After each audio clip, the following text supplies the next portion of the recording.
Okay,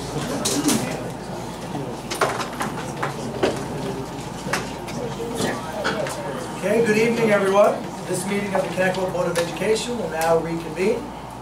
Mr. Ferrioli. Everybody please stand for the Pledge of Allegiance. And we're going to have a moment of silence for not only our servicemen and women, but also for anyone who has relation to the 9/11 tragedy, which had its 15th anniversary this past Sunday. Pledge allegiance. Allegiance to the flag of the United States of America, and to the republic for which it stands, one nation, under God, indivisible, with liberty and justice for all.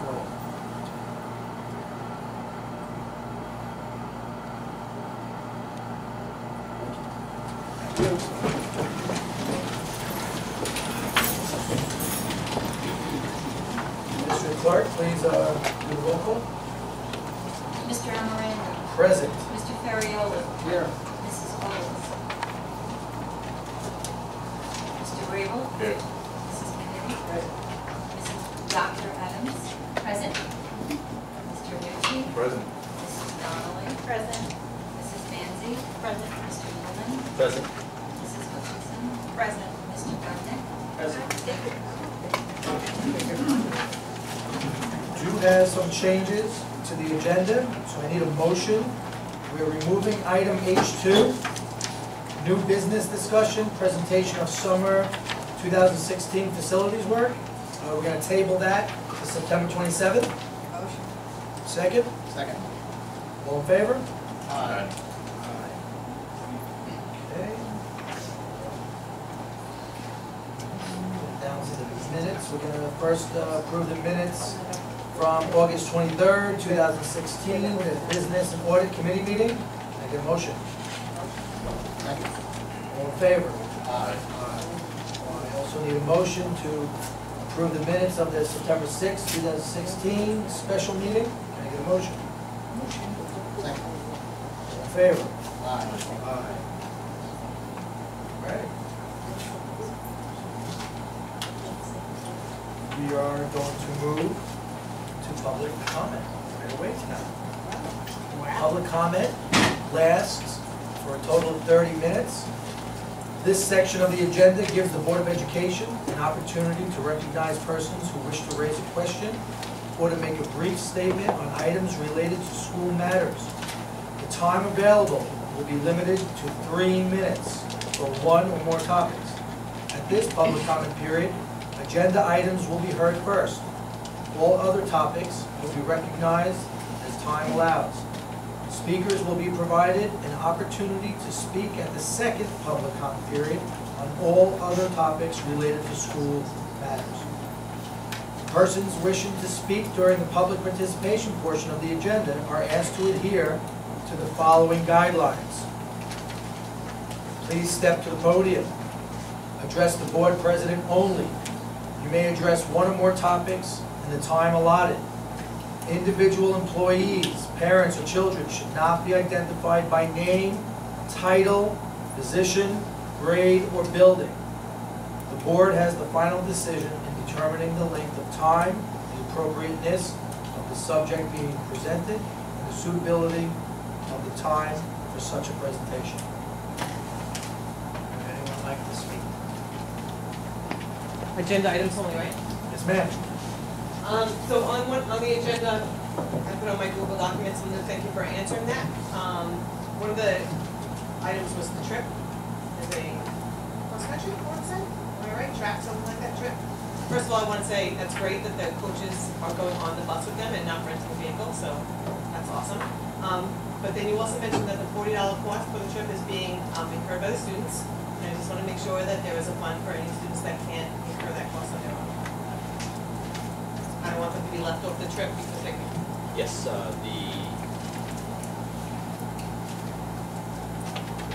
track club is paying for a portion of the trip for the students, Okay. and they will take care of any student. Perfect.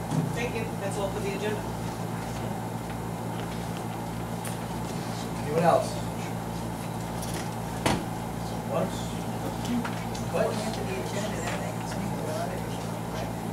Yes, ma'am. Hi, how are you? Good evening. Good evening. My name is Valerie. I have a daughter in Boston Elementary School. In light of everything that's going on right now with Patchogue Medford, I was just curious if that's a culture or a direction that Connetquot is looking to follow suit or really anything. Referring to the extra recess? I am. And just the overall culture, not just the more recess. Would anyone like to speak to that? I hope it is. The teaching the whole child. Yeah, I mean, but we talk about that a lot, but no one really has made any moves aside from Patchogue Medford. So I guess what I'm asking is, since it's something that you're on board with, what would be the direction that we would take to follow suit or to adapt such a culture, not just talk about adapting such a culture? Can't hear you, you gotta put your mics on. Well, I would just like to make one comment. You have to remember also, so I know Patchogue Medford, Mr. Hines, he's in the paper a lot. There's a lot of issues or things that are going on here, right here in the Connetquot School District that people are promoting in every school, certain administrators, teachers. So even though it might not be, on a page of Newsday, it is happening. My opinion. Would you mind giving me an example? I'm sure everyone up here can give you many examples, just certain events that happen in schools throughout the year. I don't know. I love Connetquot. I don't mean to. I have a student in the high school, middle school, elementary schools, and the events that go on all throughout the year, and the teachers that they speak about. It's a wonderful district. I'm a Connetquot alumni. We just recently bought, and I made sure we stayed in the Connetquot district because it's a place I want my daughter to grow up in. But I'm just asking for more clear examples. Like, they're in the news not because of one or two things. They're really making a difference. They're really changing. They're evolving. You know what I mean? So it's one thing to have a great teacher or a great event. It's another thing to evolve not only as a school or a classroom, but as a district. So I guess that's more so my question is, how do we plan to make that kind of big wave with our district? I have a question, yeah. I think that a lot of the things that are in the whole child aspect, the recess piece is obviously making a huge, it's a media piece. There's no question about that. And I respect Michael Hines a lot. And he's making a lot of media waves through some of these things. But our teachers do a lot of the whole child aspect, the critical thinking pieces of that, the active, the questioning goes on in our classroom. That's all part of what we do to develop a whole child. And our teachers are already doing that. So for us to put together a plan and say, yeah, they're doing this, we could, I'm sure, put together one of those nice flow charts. Unfortunately, we couldn't add the recess piece to it. But I think if you look around, and I'm sure that our administrators could probably speak to more specific things that are in there, our teachers and our administrators and our staff are doing a lot of what's going on in Patchogue Medford already. We're just not promoting it as a specific plan of the whole child. So I'd hate to think that they're getting the media coverage when our teachers are doing just as good a job as them. I think what you're touching on is the yoga piece, the meditating piece, yeah, things like the recess and the, so I think that's what you're touching on. I think that's what you're looking to happen here. Yeah, I guess so. It's not all the other things, because we are doing the other things. Yes. We're talking about more specific spiritual, Yeah. I would say spiritual, but more of techniques of relaxing, how to handle stress, coping, that type of thing. Is that what you're more? I guess so. So I guess what I'm asking for is not a flow chart, like you said, but you made it pretty clear that something like a bigger recess period or things in that direction pretty much deaded that's not a possibility for our district? No, I didn't say it's not a possibility. We can discuss it. I just said I don't think that that's... So how do we make that something for our That's something that the district? superintendent would have to make a recommendation to the board. It would be her plan of action. She has to recommend it to the board. So I guess what I'm asking is how do we go forward and make something like that happen for our district? Because if you read the Newsday article, it was a 2-year discussion before any plans were finalized and made. It was a discussion that happened at the board level. It was a discussion that happened with the buildings, with the teachers, the administrators. So it was really 2 years of planning and thinking about how they wanted to evolve in that direction. We have discussions all the time, and we do evolve all the time in the district. We're constantly looking at best practice and making sure that we're doing that with our kids. We've made quite a few changes. None of them were just splashy like 80-minute recess, 80-minute lunch and recess. But it's something that we discuss all the time. How do we do the best things by our kids? And that was a 2-year plan that was developed through the discussions with the teachers, the board, the administrators, to see which way the PTAs are the parents, the stakeholders. So it took 2 full years of having those discussions to get to the plan that they have in place right now. So that's something, you know, we do believe in the whole child, and I think what we're trying to do within the next few weeks is just kind of say, what does a day in the life look like in a kindergartner? So people actually know the great things that are happening in each one of the classrooms. Just a little link. This is a day in life in a kindergarten. This is what it looks like. Our new PR firm actually is doing 1-minute videos on things that are happening in the district, which we were going to show you tonight, 2 of the things. And those are the kind of things that we can put up so that you can see what a day in the life of a kindergartner, 1st grader, 3rd grader, 5th grader looks like, so that you can see the great work that's happening. But those are discussions we have all the time with our faculty and staff. Just a quick question that makes sense, it takes a long time, and I know I only have a couple more seconds, but for a teacher's break while the children are on lunch, I know sometimes they're getting things together, but for their lunch period, how long is their lunch period? They have a 40-minute lunch period. I guess that's what it just hones into for me, is like for my daughter, if an adult is given 40 minutes to decompress and eat their food and channel their thoughts, then when I see my daughter coming home with half her lunch, this is the 2nd year because she can't finish it in time, or by the time they get up and everyone's quiet, everyone's lined up and everyone goes outside and they're coming back inside, that's not the same amount of time for a child that an adult is getting to set themselves right for the rest of the day. And so that's my concern, is that, that doesn't really make sense. If anything, I feel like they would be needed more time to adjust. But I understand everything you're saying and I appreciate your time. Thank you. Being that came up now, I have to speak to it. I can't let it go without a comment. I think part of what the young lady was saying as well, which I think was missed in your responses, the atmosphere that Mr. Hines puts forth in Patchogue Medford for the last 2 years is very, very different than the atmosphere that was put into place here 2 years ago when you came aboard, Dr. Adams. Okay? He has been anti-Common Core, anti-test since the beginning. You came in, as I've said many times before, as a huge supporter of Common Core. And what you did, until lots of noise was made, okay, along with Mr. Middleman, was you narrowed the curriculum. What's the problem? Stop using names, please. It said in the thing, we're not supposed to be using names. Addressing the Board of Education and administrators here. What the policy says? Please, have some respect. You don't want to bring up the word respect. So continue. Yeah, oh yes, it does. Don't lower yourself to his level, please. So to answer that, the atmosphere here is very, don't compare what Dr. Hines has done and what we have done here over the last 2 years. In regards to the other point that was made, thank you for your comments about how great the teachers are. Every district, Brentwood, Central Islip, Sayville, all have great teachers. Okay, I don't think that the woman was questioning what our teachers do every day. A comment was made of what we do to treat the whole child. And then the question was, well, give me some specifics. And no one to this moment has given a specific example of how we treat the whole child.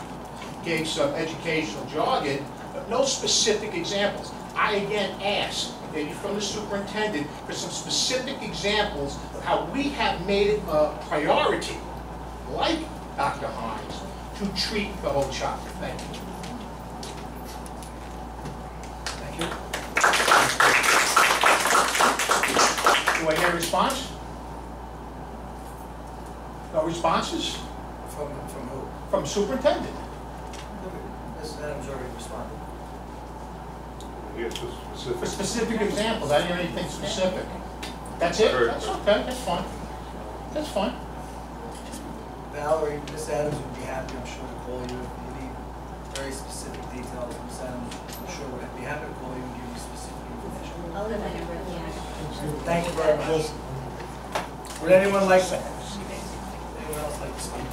We're talking about the agenda now. Not to interrupt, but I think there's a few people in the room would like to hear that, so to address one parent, there's a few Yeah, people I'd be that really want to interested. hear that, so. It's unbelievable. I don't know if you want to address that at another meeting, but I think more than one parent want to hear that information. Hi, my name is Lindsay. I have 3 kids that will go into this district, 2 that are already in this district. And I too am kind of concerned about this 20 minutes to eat, 20 minutes of recess. I'm not understanding why they can't have a 40-minute time to eat, why they can't have 40 minutes of recess.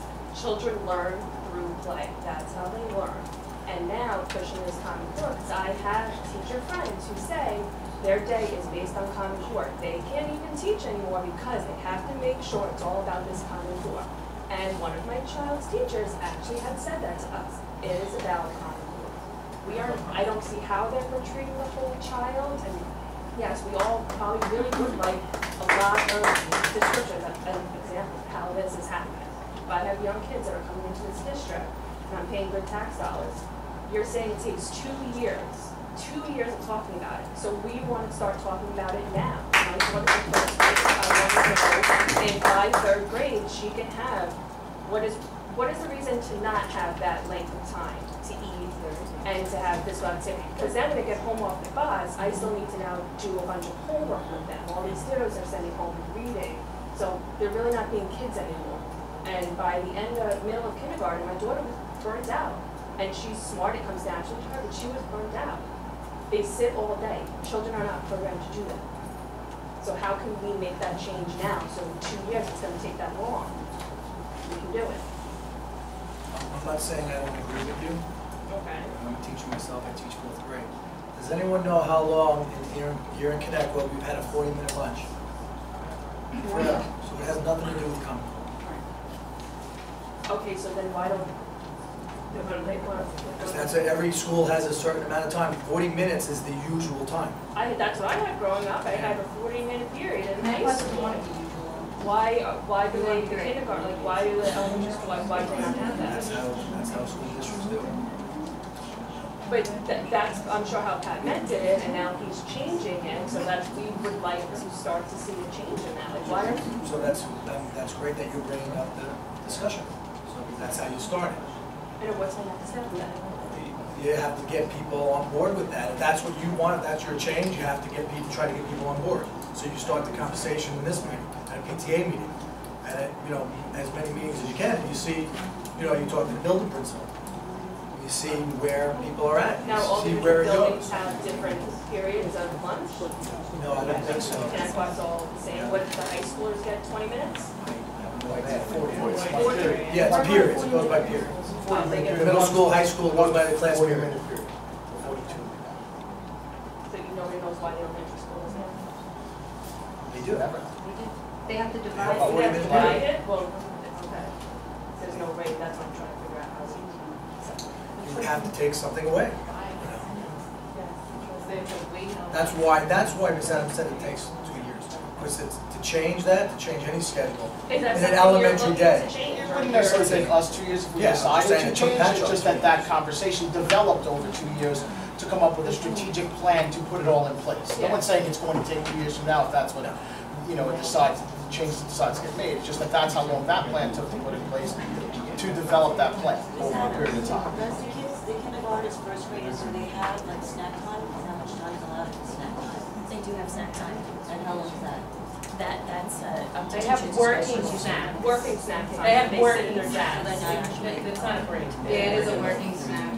It's a working. Is that something that, Ms. Adams, that you're interested in doing, or that's not? We're interested in doing what's best for children, so we always have those conversations.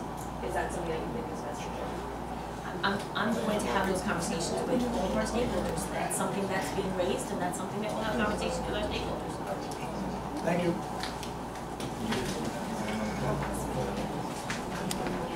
Hi, Christy Starabino. I'm here for Cherokee RMS High School.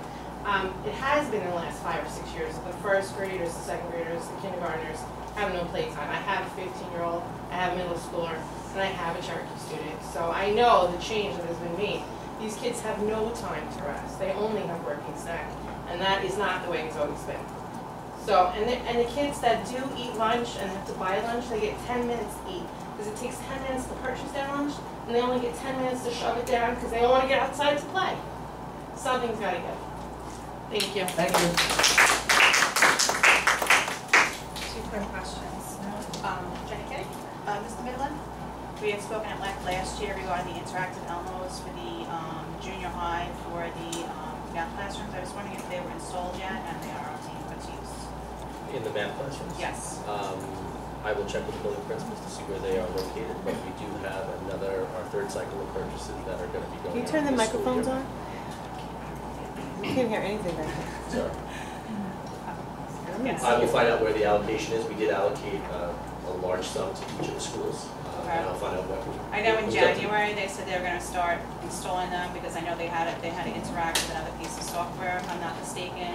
No, we did put a bunch into each of the schools last year, and we will be continuing to do that this year and finalize the program, the plan this year.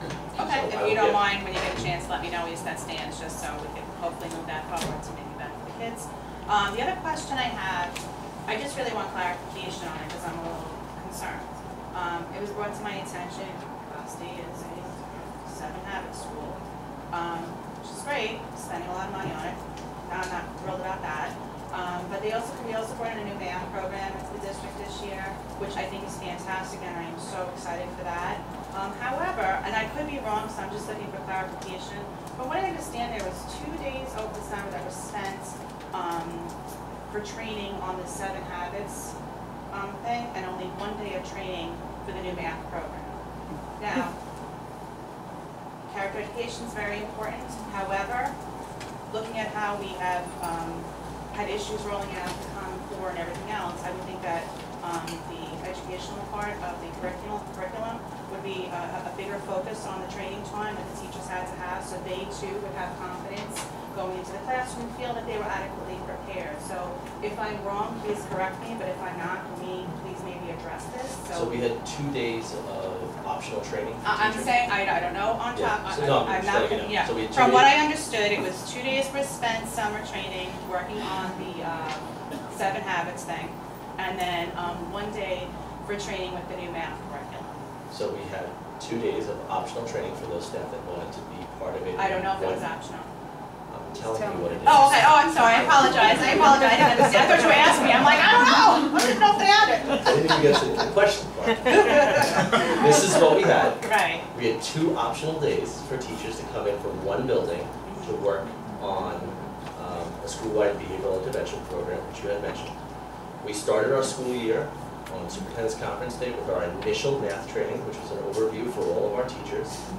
And we have math training set up throughout the school year, both from the vendor of the program that we selected, the resource that we selected, as well as an additional staff developer that will go in and work with the teachers one-on-one at grade levels, at building levels, as well as our building administrators. So we have a tremendous amount of support, and we're planning on sharing that calendar out with our staff, and I have no problem sharing. No, I'm grateful for that, that's all I want to, I just felt like, I know we've had a lot of push-pull where the teachers don't feel supported, and rightly so, because it's a lot to take in, and as a parent, I want to feel that, we have it all together. So that initiative, we have a 3-year plan. Okay. So a 3-year implementation plan, a 3-year professional development plan, and a 3-year support plan, so the teachers are fully aware. Sounds great, thank you very much. Thank you.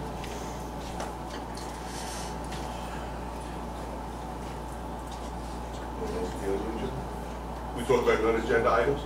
Does anyone have anything to speak about agenda items? How much time do we have?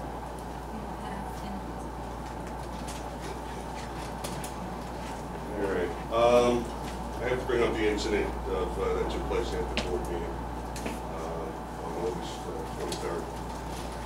We got a copy of the videos in front of Sycamore.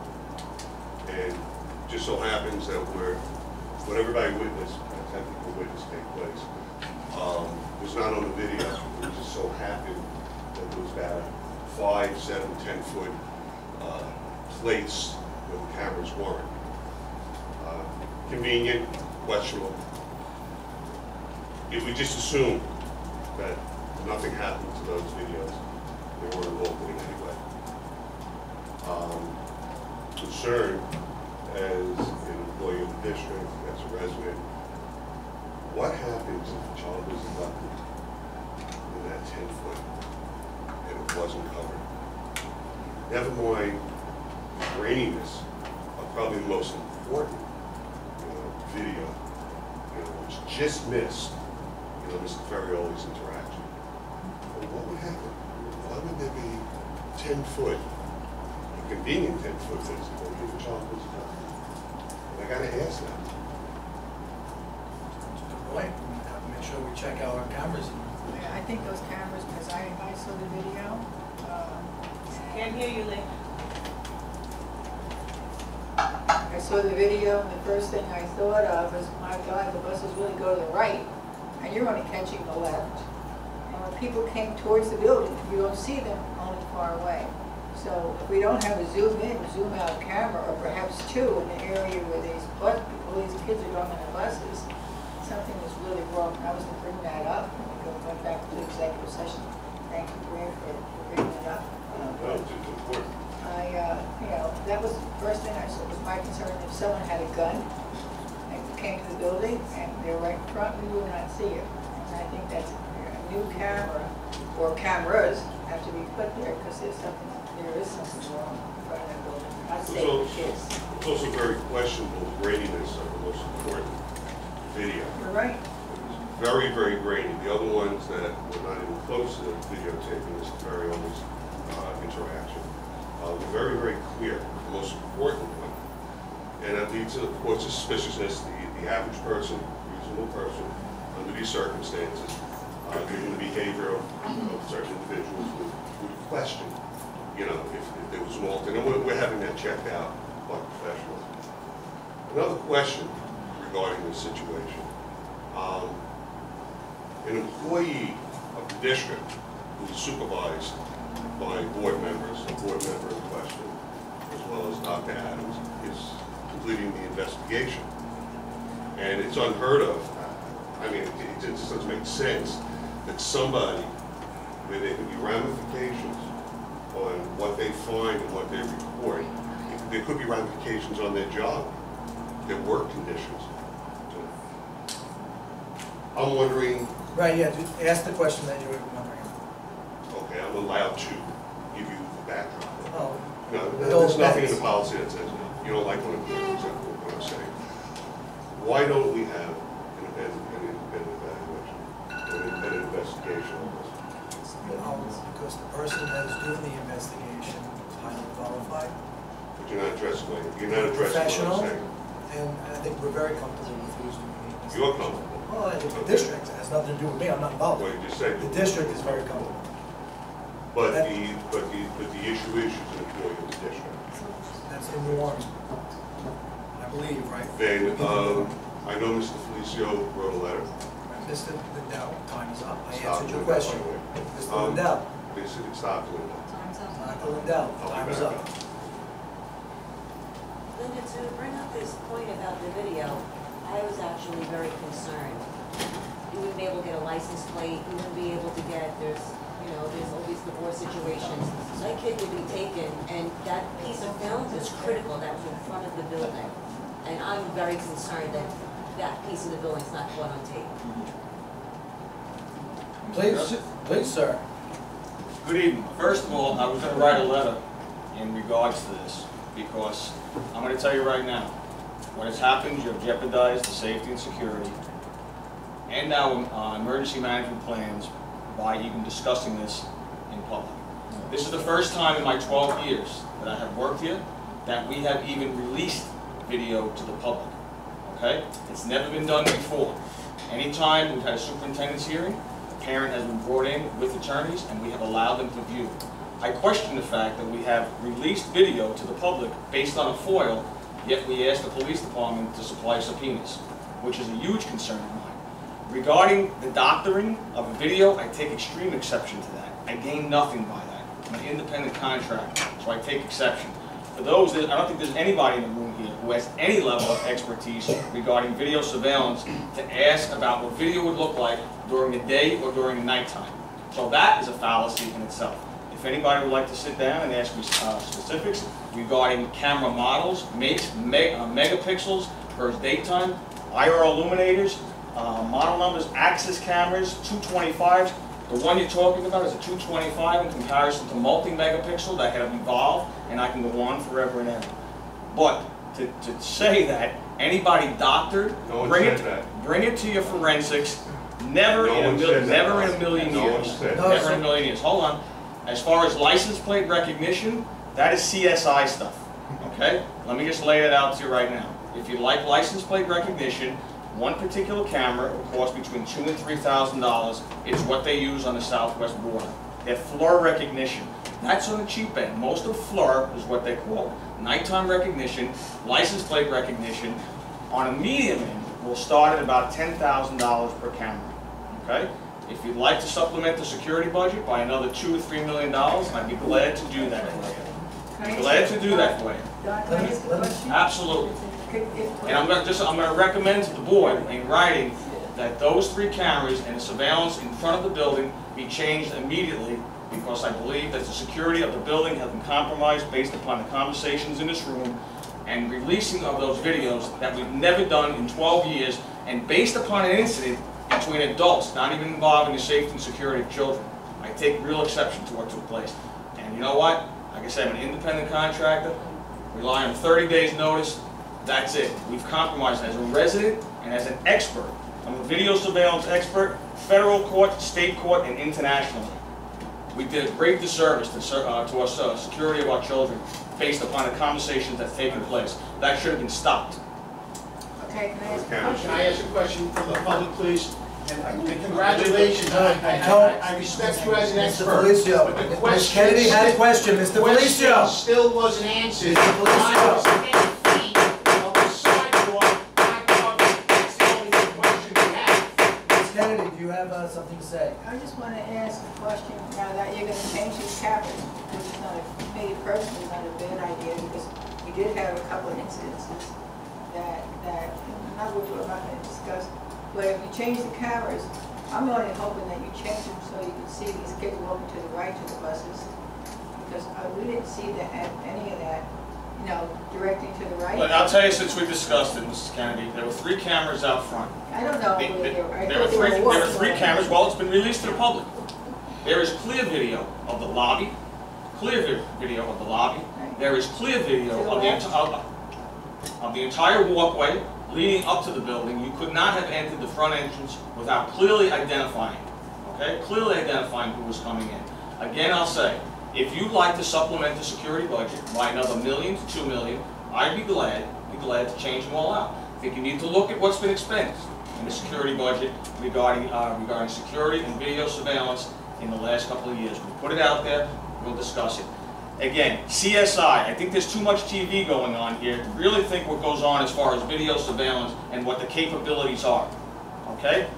I'm a deemed expert in video surveillance. So, as far as every square inch, we get this all the time during the year, whether it be at the high school, so somebody nicked my car around the parking lot. I will tell you right now, every square inch or every foot of every piece of property in this district is not covered.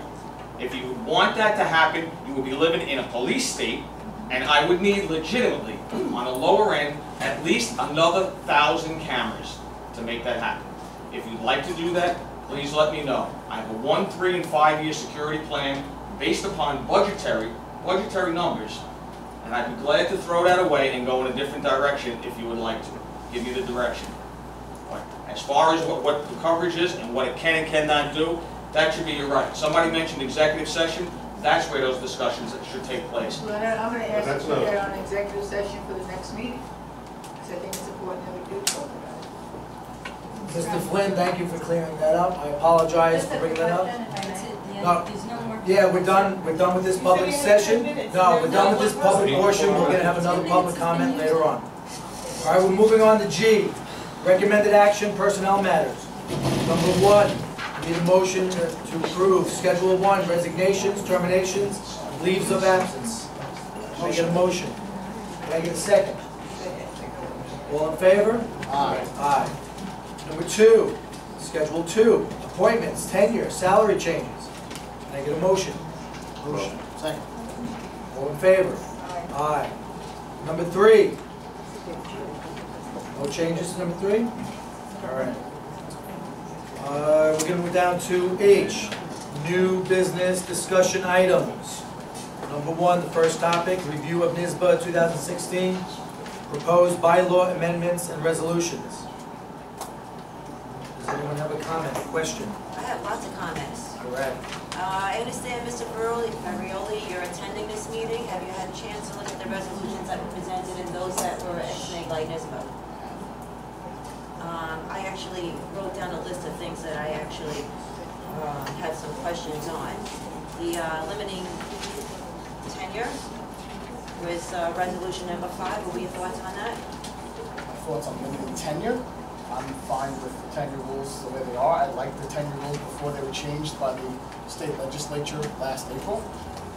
I'm not a big fan of proposed renewable tenure. I think that if everybody does their job, tenure is not an issue. It's a temporary So then you're voting for due against process. it? So you're voting against it? Am I voting against it? I can vote whatever way the board would like to vote. That is my job. Guys, can you turn your mics on, because there's a loud noise back here, we can't hear you. I will vote whatever direction the board would like to vote. That is my job as the representative of the voting committee. I'm not voting for myself. So Andrea, how does that process work? Well, if the board wants to make any proposed changes, then we have a form. Yeah, but that form I was looking at, it looks like changing the wording on things. You can amend it. It says move to resolution number to be amended. So you have to put in, and then you have to insert the wording, and or you can strike words. Or you can strike the whole thing. Just out of curiosity, what are your thoughts? I mean, you don't have to vote for it either. Well, according to this, it looks like you would change the table, so in other words, you have the 5 years and it would be a revisited tenure. So it's a matter of, do you want to revisit the tenure after it's taken place, or just leave the tenure in place? Proposed, yes. Right, so I just want to know your thoughts on how I gave you my thoughts. What are your thoughts? I think it's a good idea. I think it's a good idea to go and visit the tenure. You should support it. But that's just my opinion, I'm not the majority. So that's what I'm asking. Anybody else think we should support that, or?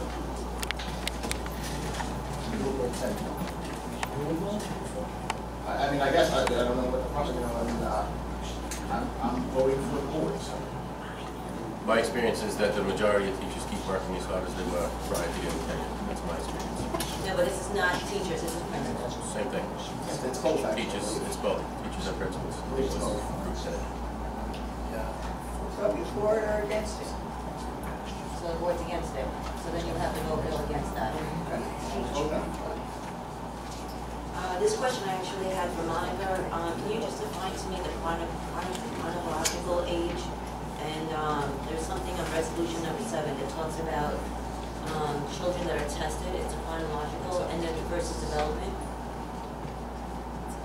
So would you know what that actually means?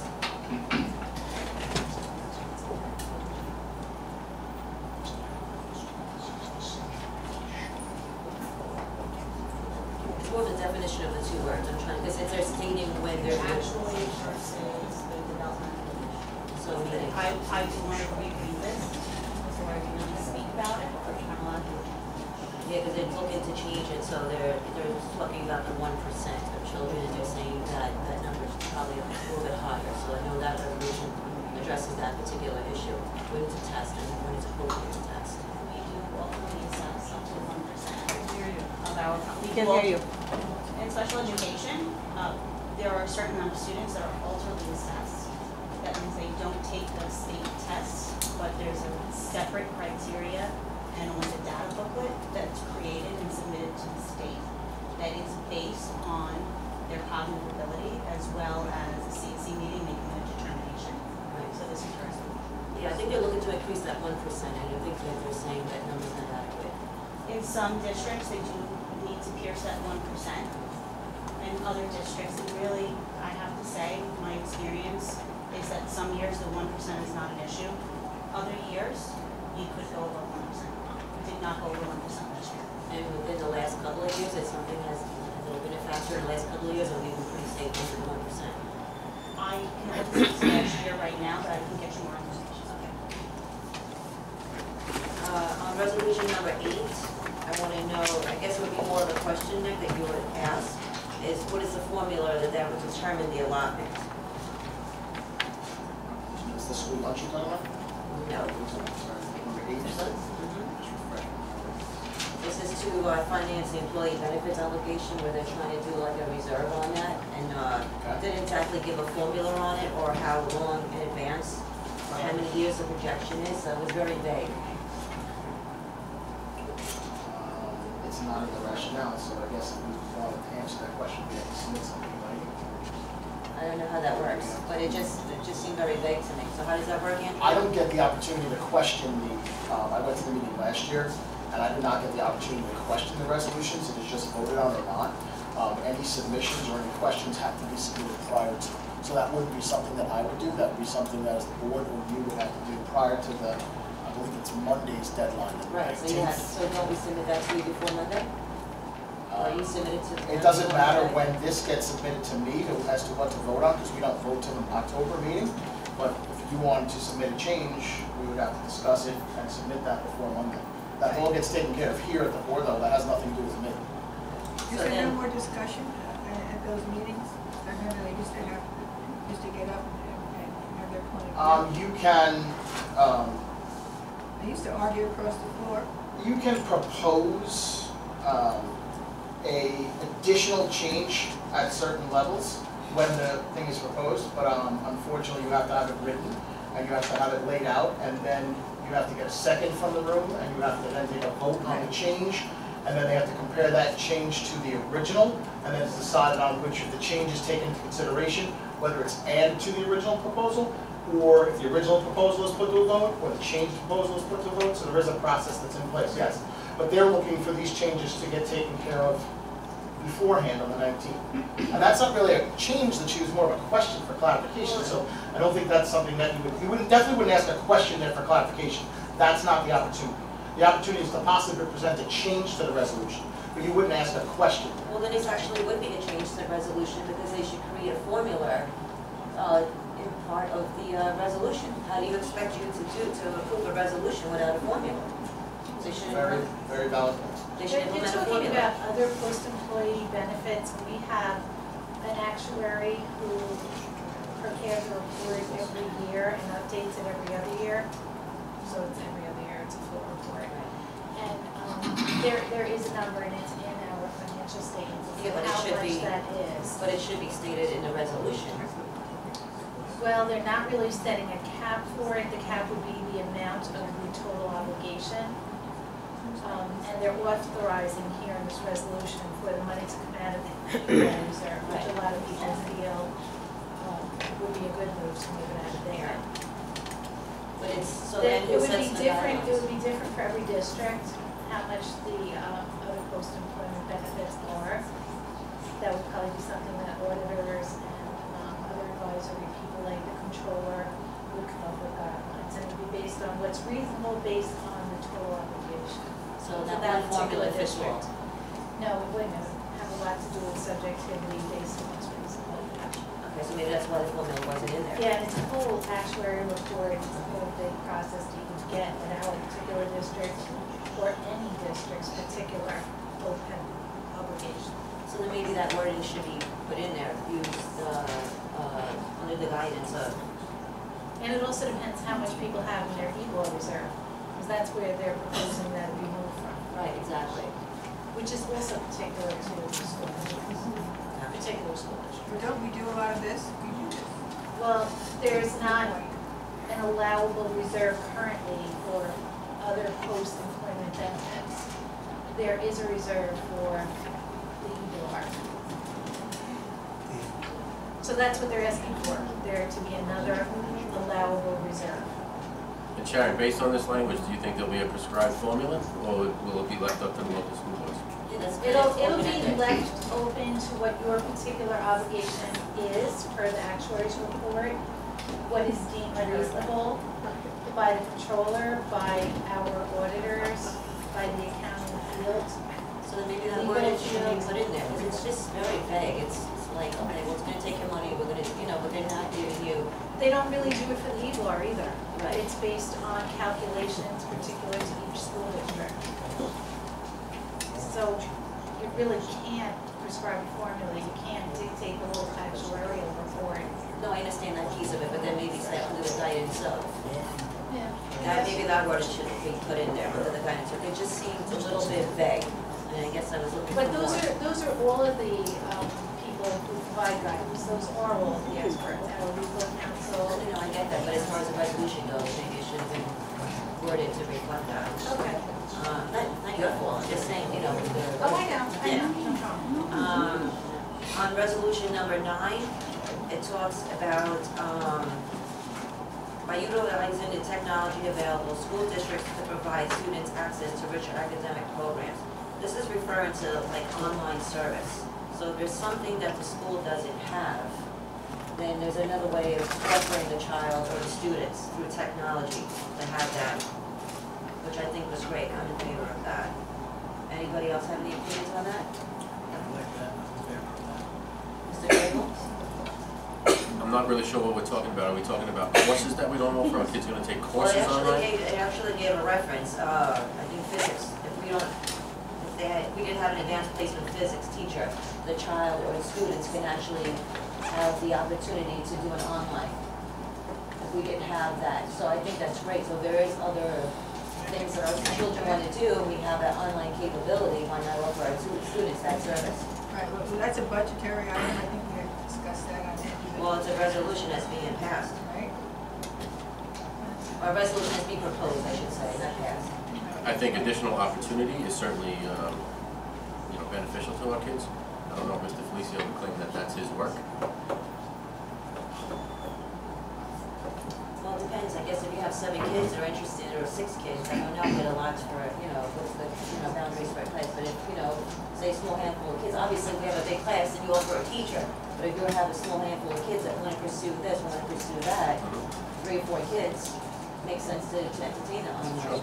I think that resolution is for some of the districts in New York State that are really far away from resources. So if you're looking at a district that's way up on the Canadian border that may not be able to find a physics teacher, it's more to allow a blended learning environment for kids who might want to take that physics class if they don't have the opportunity to have a physics teacher. So they do. They have it. There's quite a few BOCES actually that have courses. Mandarin is offered actually because it's very difficult to find a teacher of Chinese. So there are places that do that already. But I think it's really more along the lines of the districts that are smaller and don't have the kind of resources or the kind of manpower that. Well, I'm thinking chemistry probably would have worked because there's only a handful of children that wanted to go. So chemistry would have been beneficial for us. So that's the first thing that popped into my head. A handful of kids that would have been able to take that, have that opportunity. So in some ways it can apply to us. Yeah. Would I rather have a teacher? Absolutely. Right. But if you have 2 or 3 kids, why should they, not have this opportunity? Resolution 11, I think, would be more of a question towards you. Did you notice on there, it said the 6 cents versus 25 cents on the lunch reimbursement for, so obviously they said they haven't changed that in 40 years. So what are we reimbursed on, say, an average lunch? No, I No, don't recall the breakdown. But that is correct, that's 6 cents. Okay. Let me get you the exact numbers. So then 25 cents is not, but they said they haven't changed it in 40 years, so 25 cents is not even reasonable either, obviously. Right. So maybe that's a question you might want to have, Mr. Ferrioli, of increasing that 25 cents? Again, I can't ask questions at the meeting. So then I guess that's a resolution that you don't. Something you have to propose a change by the 19th for the board. I cannot ask questions at the meeting. Changes can be proposed after the initial, it's voted down, but that's not part of the process, asking questions. Any clarification or questions have to be asked or proposed by the 19th of September. Okay, so then if you wanted to change the 25 cents and increase that number, how would that work? You have to write a change, fill out the form, and submit it to them by the 19th to increase that number from 25 cents to. So then Mr. Ferrioli has to take all the board's suggestions and then compile something together and then. Or that's It has to be done now. It has to be done now. So this has to be done now? Yes. That's right now. Must be done now so that we can submit it on Monday. The board has to. So do I send these questions to you via email? No, we have to do it now. No, it has to be Right done now. now. All right, so did anybody write down any of the things I said? No, it was the one that Board you just system said. agree as a whole, whether to make an amendment. Well, there was one that we said we agreed on. Yes, we want to. All right, so who's keeping a list of all the resolutions we're in favor of and not in favor Well, I'm of? okay with that one, because I was not in favor of that, so I didn't have to change my opinion. All right, but there's a lot of resolutions here, so what are we Rest of them were doing? just questions, we didn't change, make any changes. I believe This is the first one where we really want to make a submit a change. Possibly, I'll get to discuss whether they want to see a change, or if we submit a change. Proposing to The change state's something, gonna do Eileen? it, why are you disagreeing? The state's gonna I'll use disagree with that. No, it's a public hearing. The state's gonna, they're looking for the state to reimburse us 25 cents. So say yes, why would that change? As opposed to 6 cents, and I'm like, why couldn't, you know, I'm looking for a little bit more money, why can't it be They're more saying than they 25 reimburse cents? us 25 cents. 6 cents. Everybody does realize that, I just want to make it clear This that says, no, nothing, none of these these things are- go through. I mean, you say, no, you go back to the 6 what we just said is 100% correct. These are guidelines that the NISBA board is looking for to try to make recommendations to the legislature and the government. None of these things are ever going to happen unless this is what they use as their lobbying technique to try to propose as the new session comes forward.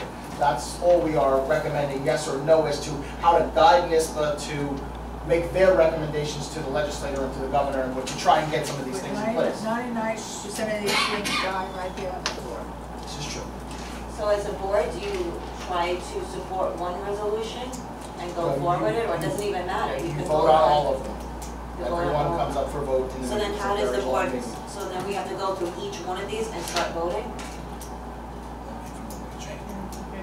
Well, you can vote yes or no to either one. Today's for changes and you have to do this. Yeah, it's 6 I cents. can't hear You it. have an opportunity So we to wanna- so I guide would say Mr. yes. Ferrioli, whether or not to vote yea or nay. Put your microphone on, please, Andy. Right, so that's what I'm saying. The next one, not tonight. Tonight's for changes. Tonight's just for changes that That's the the whole board next one. wants to send to NISBA. Tonight's just for changes, then we'll go with the yea or nays next time. Number 11, I would say go for it. I mean, we're already getting 6 cents. No, she's gonna vote for it, she wants to increase it from 25 to more.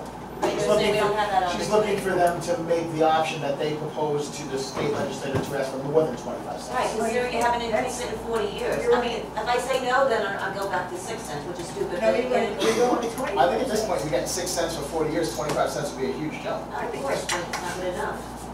Good enough. Yeah, well, it's not good enough. Number It's 12. not, you're right. Yeah, number 12 talks about the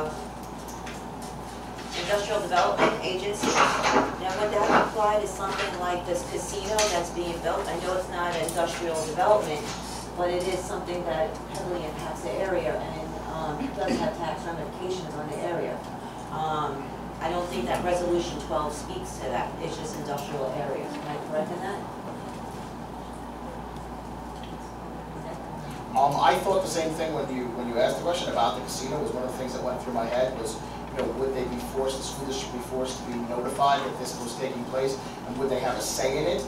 I'm not sure if that's exactly what that says. There's a lot of what I thought was more legal jargon in there that I didn't quite, you know. It just seems like it'll I don't change know general industrial. municipal law, so it looks like they're trying to provide notice of any proposed tax exemptions. Well, if the casino is being offered a tax exemption, then this resolution, if it were passed, would give the school district a heads up that the casino, if it goes through, will be given a tax. I'm using the casino as an example, sorry, it's not in our district, but Hop is dealing with the crisis of, in case anybody's unaware of the situation with the casino, and Ms. Panico might be able to share with you. If the casino is transferred from the hotel at some point to OTB, it would then be under state guidelines. They would get tax breaks that would take away from the Hop School District.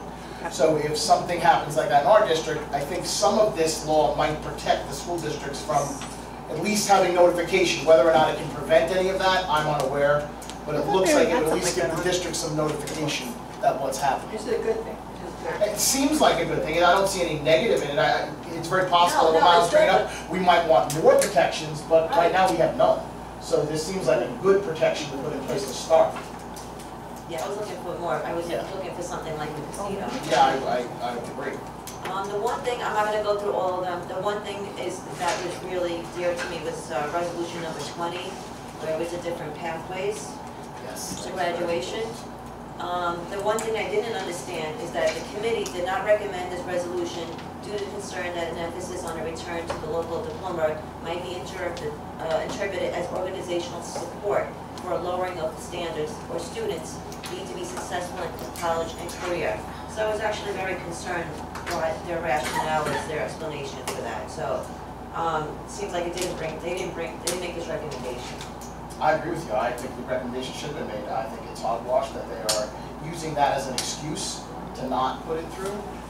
You know, they're claiming that obviously they're either dummying down or we're allowing children to get away with it. I think there are children who need different pathways and that we should definitely explore different performance-based assessments in multiple pathways. I disagree with the fact that they are, you know, not going to recommend that for consideration by the floor.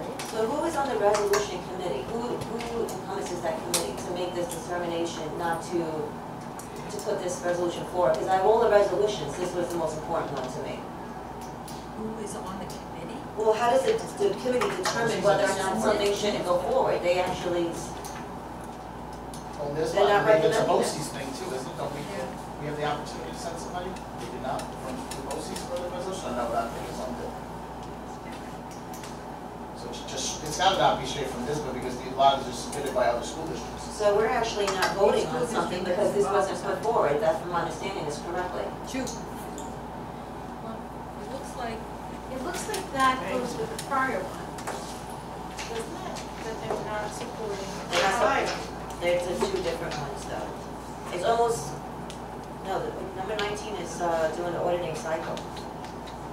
This is something different, which I agree with the auditing cycle, but resolution 20. Resolution 20 says here, it's not supporting, goes with that one. Yeah, it goes with that one, and this But goes. here, there's a strong word. Yeah, right, resolution 20? Right here, there's imperative that is. No, it's under the, all of those from 19 on are all not recommended by the resolutions committee. Oh, I see, I'm sorry. Yeah. Right Okay, after gotcha. they So say 28. Now, if we vote as a board, the opportunity does arise to bring up proposed, you know, ones that they don't recommend, and we can vote as a board to push that forward, you know, and support or second Hewlett. And Hewlett-Woodbury, I'm sure will probably bring it back up when that time comes, and we can vote as a board. I would gladly stand, if everybody agrees, I feel this way, but I would gladly stand up and say Connetquot School District, you know, supports that as a second, for sure. That's up to the board to decide that. Yeah, but we have that opportunity during the meeting, that's how well, it works. that's where my confusion comes in, because if they're not recommending this resolution, then how is it even on this page? So is it put on the page to show what resolutions were offered and what were declined? Yes, correct. They go through every resolution, whether they're recommended or not. Recommendation only means that NISBA is endorsing it, saying that they think that their board of directors thinks it's a good idea.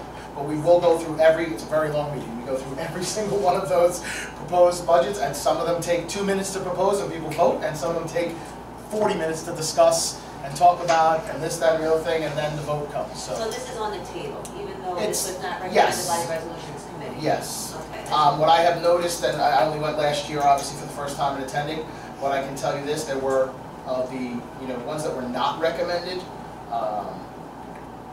none of them got changed in past. None of the ones that were not recommended by NISBA got changed in past. Many of them, out of the 20 or so that there were last year, I don't remember exactly, I want to say there was, could have been more, about 5 or 6 of them were brought back up by different groups, like the school district that proposed it, and then other people joined in and said, we think this is a good idea, and all of them were defeated. It seems like, from what I learned sitting in the room, that many of the changes and the people willing to change come from downstate and Long Island, and many of the people upstate are simply willing to follow what NISBA wants and will not vote against what NISBA suggests.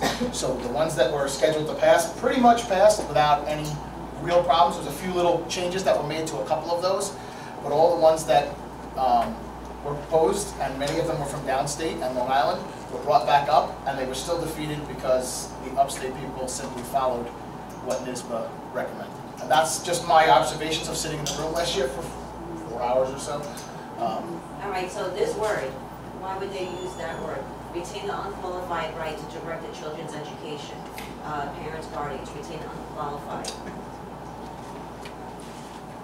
That word threw me off. This is the 21, which is I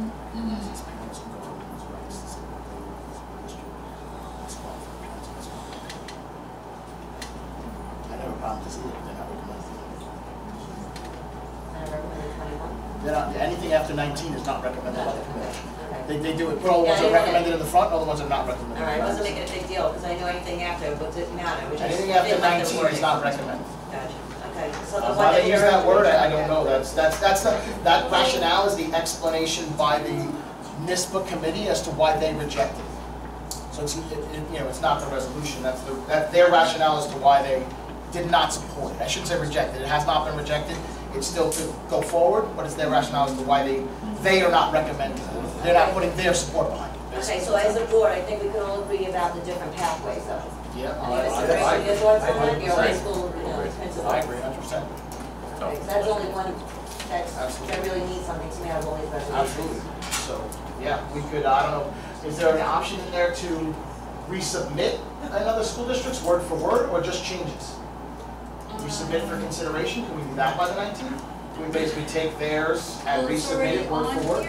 It's already on here, but I don't think that that's really what it's that's not an saying. option, I can only bring it up when it's talked about. What it is that you have to vote for it when you go. Yeah, I can also bring it up, when it's brought up, I can bring it up and support it as the, you know, if everybody votes support it, I can throw the Connetquot School District support behind it as a, I don't know, but my question is, can we do that now? So that our support is added to when it gets printed, because the books will be reprinted and put out that day. Well, yes, we can do that. We can amend and just say on resolution number 20. It doesn't really give us, we could just do a rationale and say that we support it. Okay, well, we should do that. That's what you want to do. We should do that, yeah, absolutely. Okay, So who creates the rationale? As a board, we have to give our language? Well, we're supporting the statement here, right? that's all you have to do is So we're we're in support of the statement, I'm assuming. you're adding a comment. You're adding that you're seconding and you're Yeah, we'd like to supporting second, this. if you notice, some of them here have a So you second. don't have to give any supporting information, it's supporting. No. Some of them here have a second school district, that's, you know, some of them have BOCES, 5 BOCES, 6 BOCES is supporting it. So I wouldn't see why we couldn't support it seconded. Toward the spring of last year, SEPTA got together with administration and wrote a very strongly worded advocacy position for that very idea. So if I have permission from SEPTA to utilize that letter as part of the rationale, I can certainly give that to the board to use. Or even a possible resubmission worded differently that fits all of what SEPTA came up with, rather than if this doesn't cover that. Okay, I You know, will look then at we can those kind of two. resubmit as a, you know, and put together a better proposal once we have it by the 19th. Okay. So Andrea, next week we vote yea or nay on the resolutions, and then we give you material for 20, right? Oh, Lindsay, I'll put together material for 20 Oh, for the that's true. rationale as to why we She's support gonna it. use the Yes. SEPTA piece. Okay. Mrs. Manzi, Mrs. Kennedy, and the SEPTA board worked very hard last year in crafting a very strongly worded advocacy position. So I will, I'll look at that and I'll bring that document together. So the following meeting, we can go through the resolutions one by one, and the board can decide whether or not they want to support or not support them. And that's your guidance to Mr. Ferriero. Okay. Okay? But this is just generally just any changes or amendments that we have to have done. This has to be done tonight. Okay? Anyone else?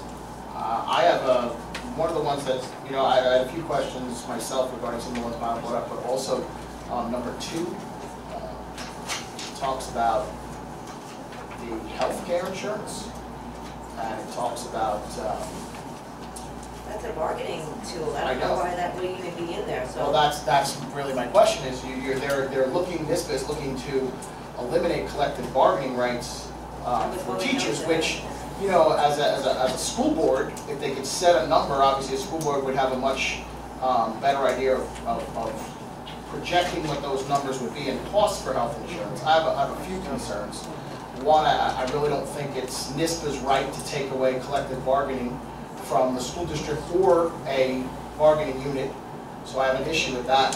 with number 2. Well, that's why I was gonna vote no to that one, because I don't think they have any jurisdiction Yeah. to do that. The other issue I have with it is if they did move forward, and it's very possible that it gets passed, my issue is with number 2, it says in there that they're proposing that it be a minimum of 15% for individual employees and 25% for families. Why is it different? Family group? Yeah, why is it different? I can only tell you that. No, I understand that they're different monies, but but wouldn't it make sense that an individual could afford more than a family who's trying to feed 4 mouths? You're trying to take more money out of a family. To me, it either should be the same or it should be nothing. That's why I voted no. I mean, it doesn't make any sense. I'm not for it, but if I was for it, I don't think that the numbers should be different. The numbers are, you're taking a family who's trying to feed 4 or 5 or 6 mouths and taking 25% from them, and that's another way of just splitting hairs with a bargaining unit too. That's not right. 15% of $15,000 as opposed to 15% of say $7,000 or $8,000 on a single plan. And the numbers are skewed a little bit, but 15% of $15,000 or $16,000 is substantial. Right, but they want to take more from. Right, They're looking at let's say possibly taking 15% of $10,000 on an individual. Right. They want to then take 25% of $23,000 on a family. That's absurd. That's crazy. So I don't agree with that. I know it would somewhat level the playing field for all districts having a one set thing, and I think that's what they're trying to go for. So from the district planning, from a money standpoint, I understand it, but I'm not in favor of it. And I don't like the fact that it's different for different groups. I think it's either the same or non-existent. Actually, since we're still talking about this, resolution number 4, if adopted, the 7th grade class in September entering 9th grade in the 2018-19 school year would be required to pass Connetquot Regents examination at the aspirational college and career readiness level. ELA at 75 and math at 80%. I wasn't really following any of that. Did you have a chance to look at that resolution? They're also talking about children, talking about the grades, I think 7th grade and forward. I think it's in 20. This is what's recommended by the Regents Board. 2022. And in 2022, the graduation Right. requirements will be higher. Right. What NISBA is recommending is that they reconsider that and they roll those requirements back and keep them at the same level they are now. That's what this resolution Yeah, is. but they didn't decline it. They only gave a rationale. Why didn't they decline this? No, the resolution is to keep it as it is. The resolution is to move forward with the recommendation of keeping it as it is. Okay. It's not a recommendation to go forward with the process. The Regents Board has thought that this should be a good thing. The recommendation from NISBA is to keep it as is and not increase the requirements. Okay. That's what I this want to says. make sure that I read it correctly. So we're not increasing it, we're keeping it back to where it That's was. what this resolution says. The only thing is to propose goals if reaffirm 65% as the passing score before anyone is adversely affected. Okay. I don't have any more questions. Anyone else? Good job. All right, we're gonna move on to I, recommended action, financial matters. I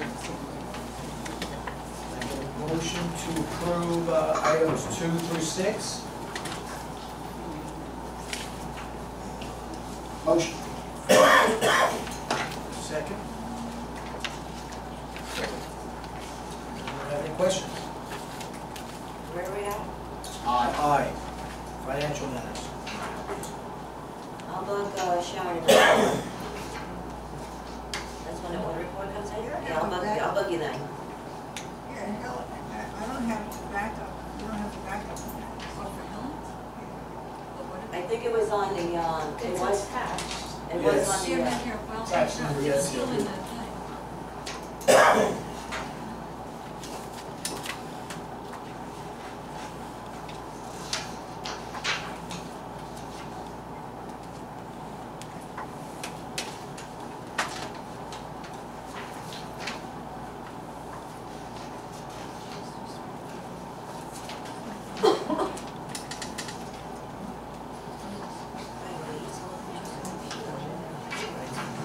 Is your computer working? Because the internet on the computer is working.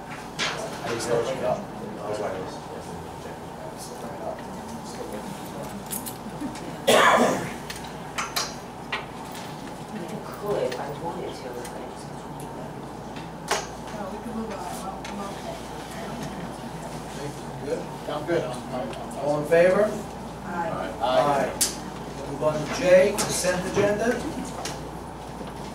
Items 2 through 6. Can I get a motion? Motion. Get a second. Any questions?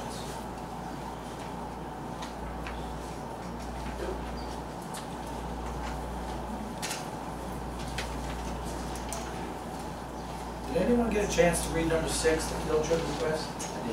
I know. Did it say in there that it was, whether it was boys or girls?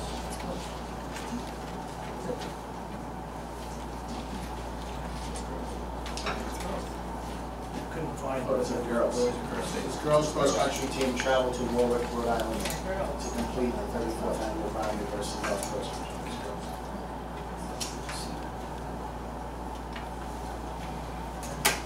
All right, any questions? All right, all in favor? Aye. Aye. Moving on to L, the reports. Number 1, Board of Education committees. Any committees happened yet? No committees? Okay. We're going to move on to Dr. Adams. So I'm going to do a little bit, we have a bunch of reporting. We had an excellent superintendent's conference day to begin our school year.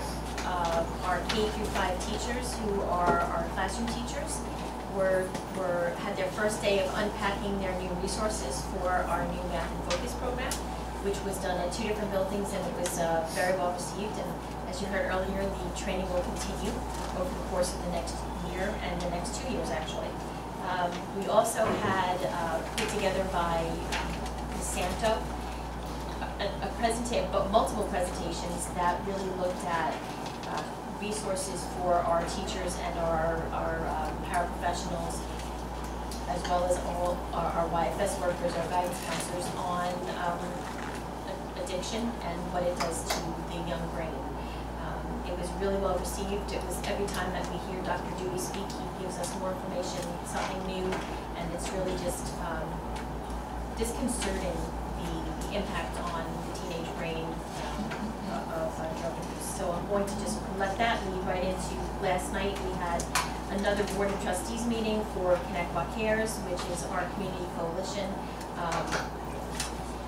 The goals that were decided upon last night were to create a healthy environment, engage our youth in healthy activities, drug awareness, education, and community resources, to facilitate communication between various community groups within the Connetquot community, to create a healthy community environment for all who live in the Connetquot community, and to eventually create a community resource center. It's a really earnest group of folks who are working really hard to bring all stakeholders together to the table. They will have a booth at Homecoming on September 24th with some brochures just describing the organization and what they want to do for our Connetquot community. Some of the items on the table that they're talking about doing this year would be cancer screenings. There's a teen support group, a pilot that's going on right now over at the community library that the Connetquot Cares is supporting. They're looking at doing a Connetquot Day, which would be an entire event for the whole community on May 13th, which is actually on the calendar already, for us to do some kind of amazing bringing the community together event at the high school. And Connetquot Cares will be a large supporter of that. They're also looking to put together a heart screening day. There was one done last year successfully at OBMS, and they're looking to do it at the high school to extend that range for other parents to let's have our cardiac Linda, can you talk about that screening. for a little bit? I was a little amazed. It was like about 90-something kids showed up and 20 were red flagged. I mean, I want that message to get out there. 20 were red flagged. Yeah, there's 3 or 4 congenital heart defects that have absolutely, they're asymptomatic. So healthy young people, just listening to their heart, you wouldn't necessarily know. Unfortunately, the school district has lost two 17-year-old males within the last 4 years to a congenital heart defect that went undiagnosed and undetected. So we've had both of those parents want to get back to the community and never let that happen to another family. So in memory of one of the young men last year, we had 96 folks show up teenagers, from between, they wanted to do 6th grade to 10th grade or 11th grade. They would do an EKG, a 10-lead EKG, and if that got earmarked that there was something wrong on that, they would actually put you right over the child, right over into an echocardiogram. There were pediatric cardiologists there to help read those tests, and 20 were actually earmarked and red flagged to have follow-ups on that. So Connetquot Cares wants to expand that district-wide, and they will be holding an event probably the first weekend in March at the high school to do those kind of outreaches. Yeah, I can't stress that enough. I mean, to me, that was alarming, those numbers. Yeah. I was expecting to hear about 4 kids, maybe 5. That was a lot when I heard 20. That was an eye-opener. It was. Wasn't the opposite that someone got hurt in the sports team in the last couple of years? Because they got hurt, the doctor, they found that there was something wrong with the child, and it actually saved his life, is that? Huh? Football. Coaching. I should say that, sorry. What happened to a player on the JV team? Yeah, that because he got hurt, They diagnosed him. they diagnosed him and saved, they basically saved his life by doing it.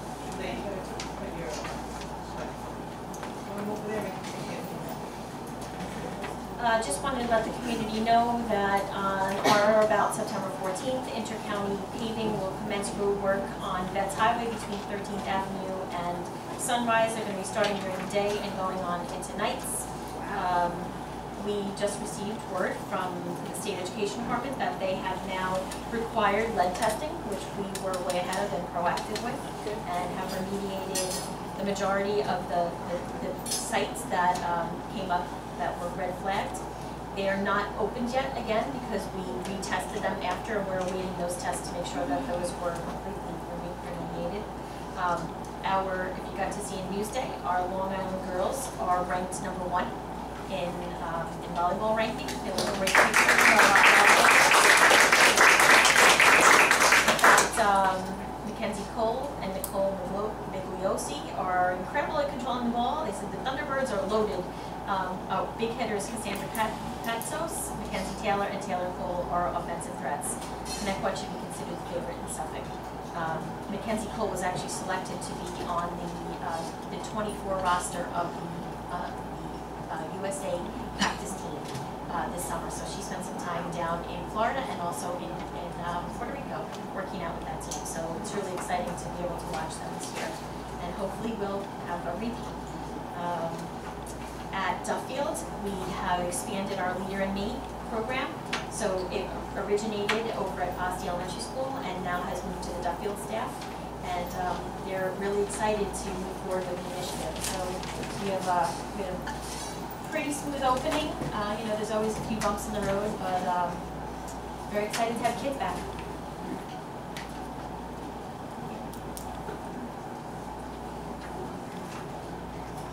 Thank you.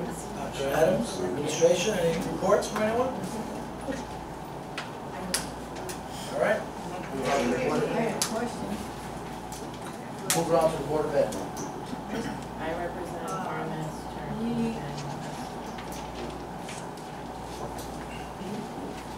The town is not willing to work with us from where I read on 7th Avenue, going into they said no, they don't want to work with us, but they recommended that we do some sort of study or have something come in and do a study, a circle.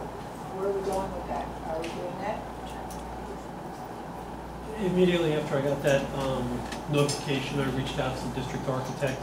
I gave him some rough ideas as to the number of cars that go in and out of the building, number of buses, minibuses, as well as full-size buses. And he's going to come up with a couple proposals. I'll present that to the board and we can decide if we're going to go forward with that. Is he the person to really look at that? No, but he certainly works with traffic engineers through various functions. So he is in contact with those people. He's just going to get very ballpark numbers, very rough numbers, and then we'll make a decision. If you should go with the traffic study or not? Well, yeah, I mean, that's not something that was part of my budget this year, so it's not something I had any plans on doing. If it's a $5,000 study, it may be one conversation. If it's $35,000, it might be a totally different conversation. Yep. Any other board members, any comments? I had the opportunity to attend the new teacher orientation, which I thought went really well. We have a young group of teachers who look great, energetic, and are excited about joining Connetquot, so that was a lot of fun to experience that. Obviously, I haven't been to a new teacher orientation in 17 years, so it was kind of cool to interact with them. I also had the opportunity to attend the superintendent's conference day and see the new math programs which were rolled out, and that training looked like it was going well. Teachers were really receptive. I had the opportunity to also see Dr. Dewey's presentation at the high school in the afternoon, and that was great. So I think that Ms. Santo and Ms. Adams and Mr. Middleman and everybody else that was involved put together a great day for our teachers, and I think it went really well. So what did you think of Dewey?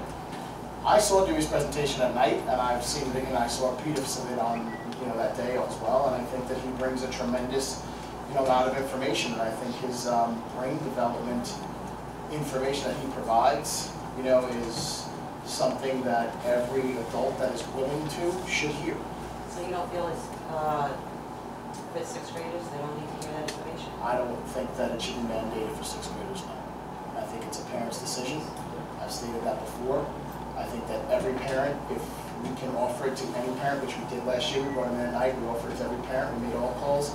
I would highly recommend that every parent come in and see it and then make a judgment for their own self. Can we ask what that is? I'm sorry? Can we just ask what? It's a drug information presentation about the effects of drug, alcohol abuse on the brain and what it does to the brain and all the different effects that it can have in the development of the brain.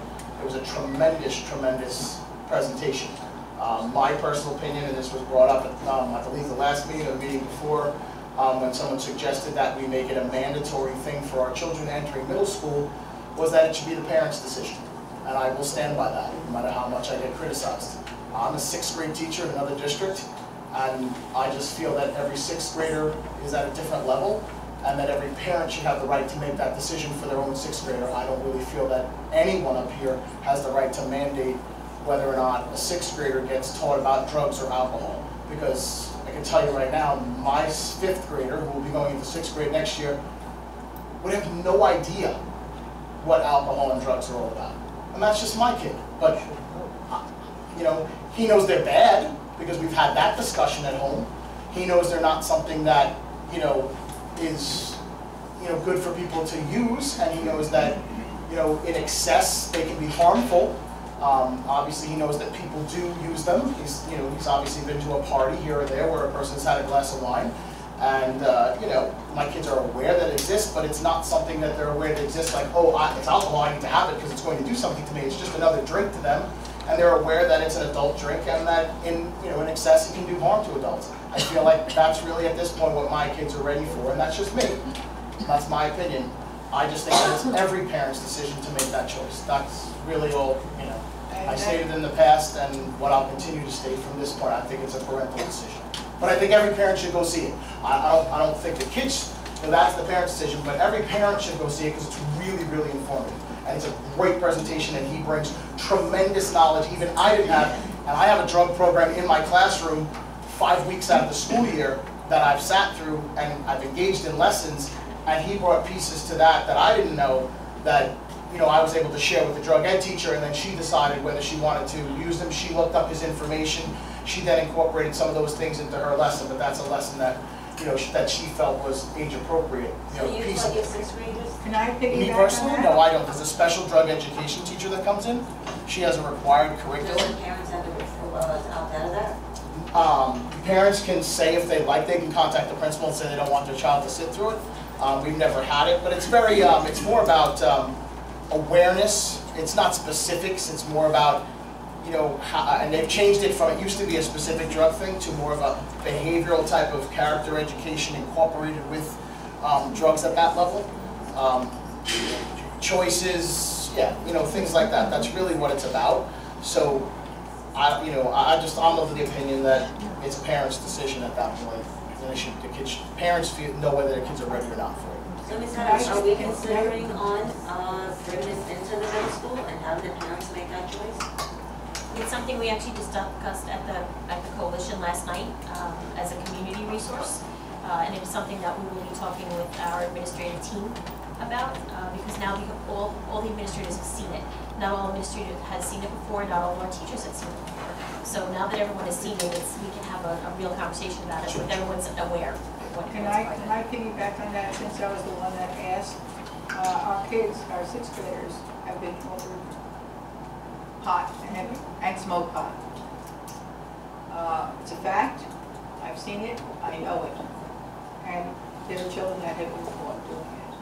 So I thought at the beginning of the year that parents, not the children, parents should come in with their children. It's a wonderful tape. It's educational. It's not frightening. It's not ugly. It's not nasty. And 6th graders, most of the majority, I can't speak for all, would understand it. And it's interesting. It is extremely interesting, done simply, but intelligently. And a 6th grader could understand it. Of course, an adult can understand it. Adults are just taken back because they don't understand. California kids hear, oh, everyone can smoke pot in California. Oh, they can buy it in Colorado. It's not bad. I don't care what their parents say. It's not bad because they're hearing other states can buy it. But when you go sit down and find out what it really does to an immature brain, and it's permanent damage. Now, maybe not a lot of damage, but there's permanent damage. And that 6th grade parent, a 6th grade parent, really should come and I'd really recommend bringing their children, because their children will get enough of an idea of how important it is. Then a parent would say, see, this is what's going to happen to the brain. And it's done beautifully, and everyone in this room, 5th grader, 4th grader, everyone should see it. And a 6th grader should see it, a 7th grader should see it. They haven't seen it in 6th grade, because it teaches you actually what really does happen. And none of you know, because you never saw it, so you really don't know that a young brain is permanently damaged. That's why I think it's important.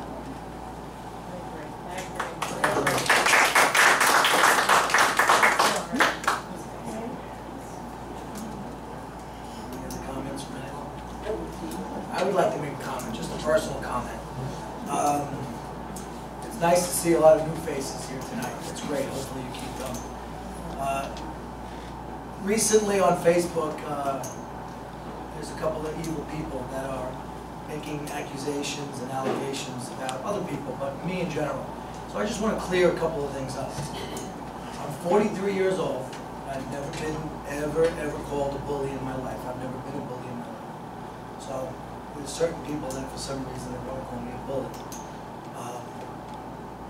At every board meeting, I can't sit still. I get up and I walk around. That's not me being disrespectful. That's me having a hyper issue.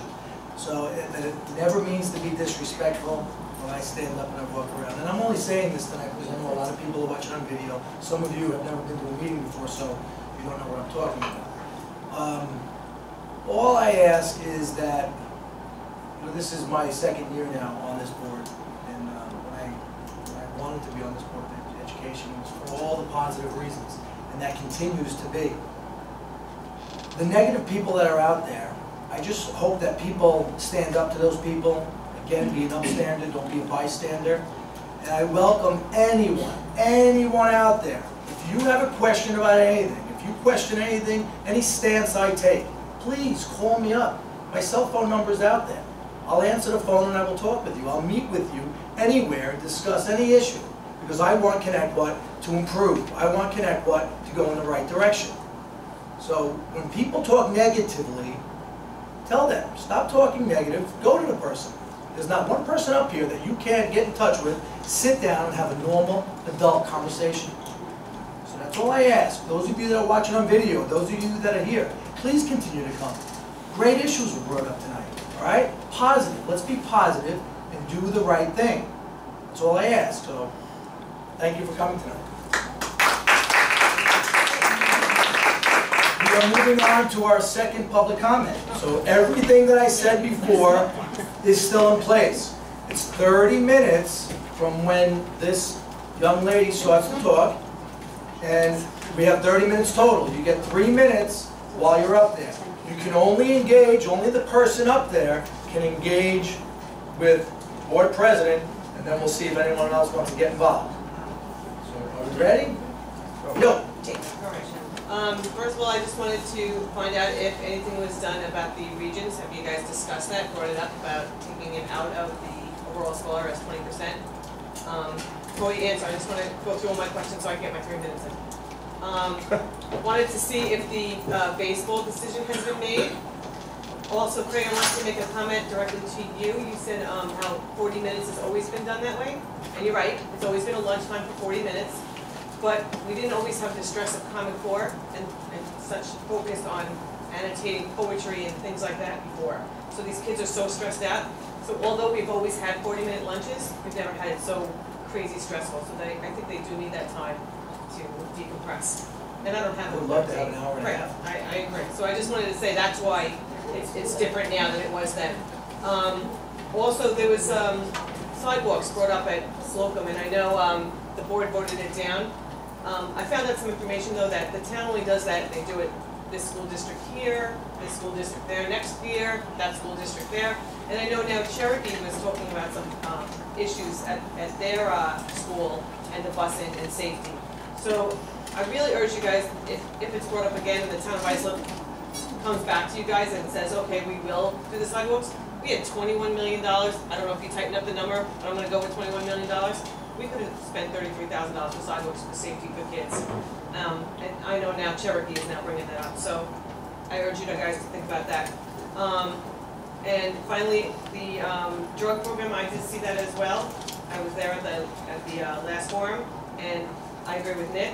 Although I thought it was great, and I'm dragging my kid to it next time, I think it's still a parent's choice. If I want to bring my kid, that's up to me. It's not up to any of you guys. It's something to do with my child. I believe every parent mandatory to see it. If they choose not to bring their kid, so. Well, you can't mandate Well, they should come at the beginning of the but year. Recommend, hardly recommend, how's that? okay, that's fine. That's fine. You just can't mandate an adult. And then finally, I say we give some of that $21 million to cameras. I like that idea. Let's get every inch of Connetquot. Maybe then we won't have so many heroin needles in the fields. That's it. I got all my out. So, baseball and regions were my There questions. was a great conversation last night at the high school PTA meeting about it with the regions. I was at civic. I had 3 meetings last night. You can sit on his committee. He's looking for 2 people to sit on his committee. For the regions? So we have a committee that Mr. Costa is putting together, teachers, administrators, and parents to discuss regents weighting, transcripts, reflection, retakes, and how much it should count. So we're proactive about that. He had started a conversation with the faculty. I know he shared it with the PTA. He also mentioned that as part of his dissertation also. Because we asked him what sparked him to do this, and that's what his answer was to the parents in the room. I don't think it was his dissertation, it was someone else's. No, it was only, did it seem like he was referring to his own? When he I talked don't about believe it? so.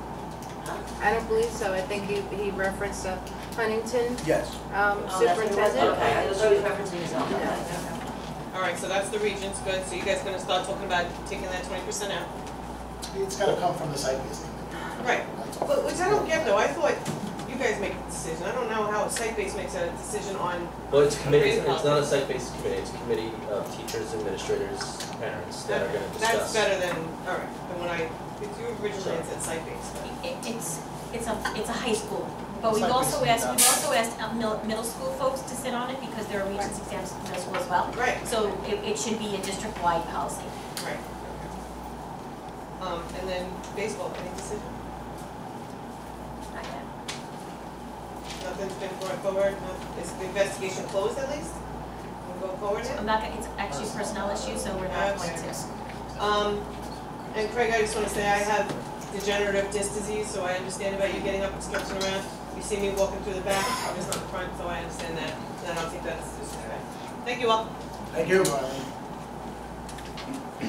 All right, we're going to then. Got 10, that's 2 people. 8 more. I had the pleasure of sitting for Mr. Dewey's presentation on drugs and alcohol, which brings me to a big question. Last year, a teacher in the district was arrested for driving while under the influence. Is that your topic? Yeah, that's my topic. That's personnel. But you can make a comment. She can make a comment, though. And that's part of it. You can't, But not specifics about what happened. Okay, I'm not. So we all know from part 1. Part two is that he was also, the person was also arrested for DWI. No, you can't, I'm sorry, you can't. Okay, so You can't. how Do you have a has question? Connetquot taken any steps, or what have they taken to assure that now he's attracting students? We have taken steps. Yes, Can't take steps. again, that's something that can't be discussed in an open session. All right, all I can say, I don't even know what I can say. I would like Sam to address that. Nothing, we can't, it's a personnel matter, we have taken proper Yes. steps to ensure the children's safety, that's what we can tell you. We have, I promise you, we have taken proper steps, and so has the person.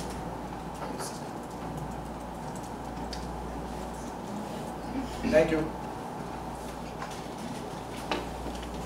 Maybe you can answer this question. This isn't directed at one teacher, you, anybody. To go work pretty much anywhere, you have to submit when you get hired a drug test. How come, if I go work in Kohl's, I have to submit a drug test? How come in the school district, I know you get fingerprinted, and that's to check your criminal record. How come we don't drug test teachers, staff, anything in the schools that are around our children? I am a first-time connectee, and I love the school. I haven't come across a bad teacher. I have absorbed grade all the way down to kindergarten, and I love it. But I just feel with the world that we live in today, it's all over. And there's so many, every job you go to, you have this in the drug test. School systems, and it's not just Connetquot, it's all the school systems. I don't understand why it's that way.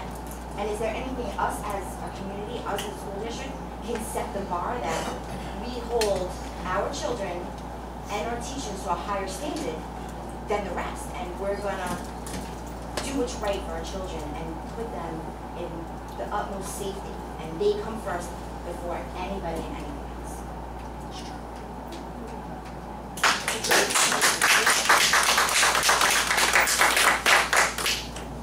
It's a Well, collective number bargaining one, agreement. the number Part of one it's part of a reason collective bargaining. there's no legislation that requires it. With regard to particular school districts, that would have to be something that's negotiated with the union. That's a term and condition of employment. So if you're saying in order to hire individuals, you need to have a drug test, it's something that would have to be negotiated with the union. So And then how does that start? Because I hear, this is my first meeting ever, and so I don't know, I didn't know it goes. How would you even start talk from that? we would bring it up as a topic. Here, where? Could you write to the legislators? Yeah, and that was the other thing I was going to say is, to the extent you want that to be a requirement, there are certain requirements that are in place for hiring teachers. You mentioned fingerprinting, that's definitely one of them. So if you want that to be brought in, you as taxpayers in New York State can address it with your legislature to say, in addition to fingerprinting, we want drug testing. And if they pass a law that was required, then all school districts would have to do it. Why can't we start with the school district? You could certainly make an attempt to start if that was the pleasure of the board. And they would approach it with set the bar. You can't do it We should have to be unilaterally. best. It's not something that you can do unilaterally. You would have to negotiate that with the union. So you couldn't just set it as a policy. You could attempt to, but the union would certainly have something to say about that, I'm sure. So,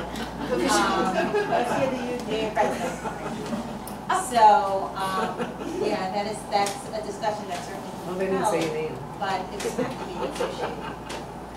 Would you guys help in that? I mean, I like I agree with said, you. this is my first time at a meeting. I've never really got involved because I never had seen a problem.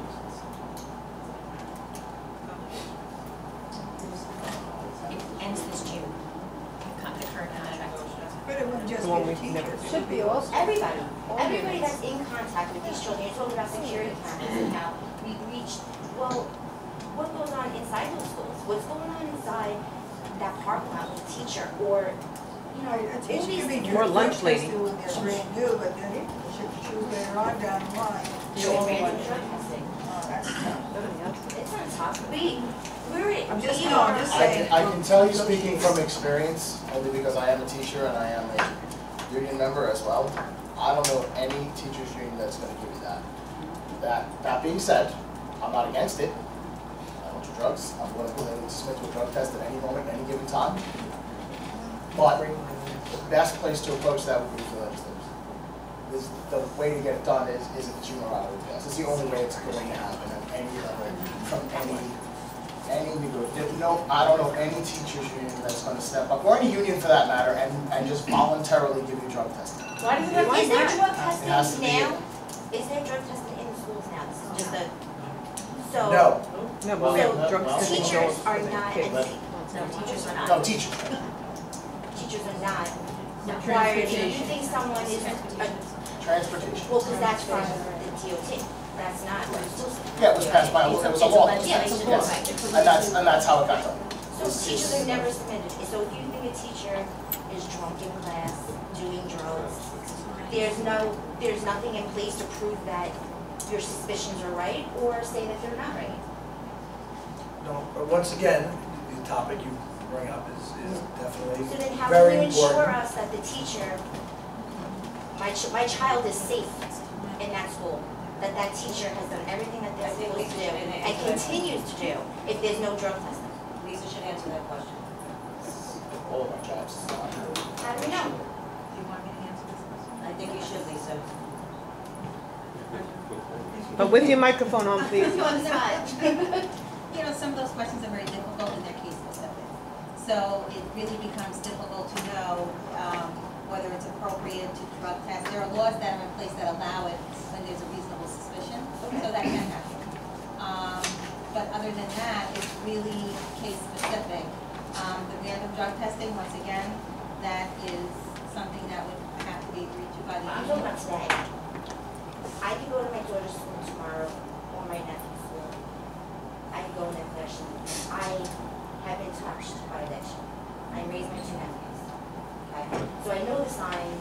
I know that people look like when they are high or if they need to get high. And I have a suspicion. I go back a couple of weeks later for another function. Same thing. So you're saying, what do you do in that situation? Well, you would have to talk to the principal and the superintendent and let them know that you have a suspicion, and they would have to investigate and determine what to do based on what you're sharing. Now, if they have suspicions too, and it's been said multiple times, could they have that teacher be made to submit? It depends on the circumstance, so I couldn't give you a general answer to that. It really depends on the circumstance.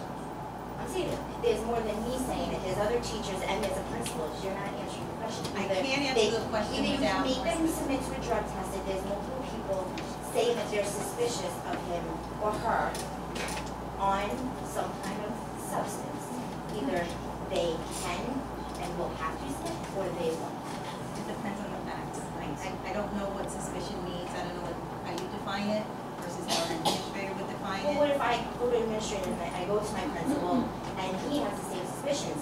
The work is slacking, they're taking too many days off, this, that, the other thing. Now you have outsiders now with the same suspicions. Can he, who does he go to, whoever is in charge, can they have a person, a teacher, studio, whoever, submit a drug test? Depends on the specific facts. The facts you just gave me, I couldn't say definitively that that would allow a drug test based on what you just said. So it really is a fact-specific matter where there would have to be enough information for an administrator to make a determination that some kind of testing or some kind of medical examination is warranted. That's the best I can give you. There's too many So scenarios. pretty much no. That is not, They're that's covered not a and no, they're that's not, protected. that's not enough information to give a definitive answer. Thank It's you. a possibility, but it's not definitive. So the best route is to do legislation. There's nothing. Thank you. Sorry we couldn't answer your question. I have a quick question. I don't know if it was answered before. What was the issue with drug tests this year? Why did we not get them until after school started? Kind of counterproductive, just saying. There was a delay in processing in that department. It was just a fail. And the resolution was to make the courtesy phone calls through grade 9. Okay, well, I do have an issue with the courtesy phone. It's not courtesy. I know it's disrespect to you. compensated for, like that. I understood that with their script, but it's not courtesy. No, it's not a script. They're required to tell them. When do I ever speak? No, not you, it's script. When they called us, they said it's a courtesy. It's not really a courtesy. You're employed to do this, whatever. Okay, here's my issue. Again, I'm gonna bring it up. This has been 3 years in a row now. The kids' information comes home on an open postcard. So everybody who sees that knows your kid's first and last name, knows their address, knows what time they're getting on and off the bus, knows what school they go to. So in the world now, we're talking about security issues. I have concern that we have divorce issues, we have custody issues in our district, we have a large homeless population of children that are attending our district that might have other issues they have to be worried about that should be the least of their problems. And now, again, instead of putting them in the envelopes, like, is it really that difficult? I mean, come on. You could probably get 10 parents who would volunteer to even just do it, just have a little bit of security for the kids. You have a set time. And every day, what if a parent's late to a bus stop? And let's be realistic. If they, I don't know, once you're in second grade, they're like, best of luck, hope it all works out. They don't need a parent at the bus stop. That's a concern. We will have electronic passes next year. I know we said that before. I know, I've said it since before you, Mrs. Adams, but, Dr. Adams, with all due respect. But I know we had this issue last year again too, and I know that you were thrown on the bus for it, and I know that you had no knowledge of it. So I'm just putting that out there that it's not a specific thing, but this was brought up, and now we have late buses and late passes and everyone's personal information. It's a concern for the safety of the children.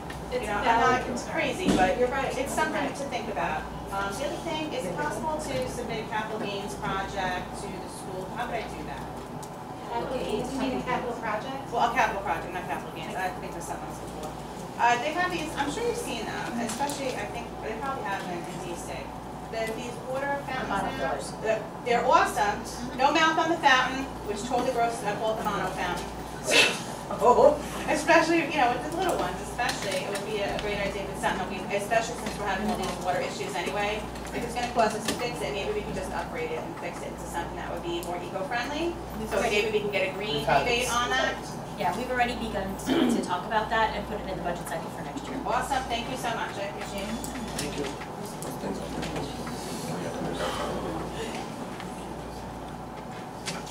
Elementary sub issue. Brought up many times last year. The last correspondence I received back from the superintendent back on September 7th was the Board of Education has made no determination as of yet.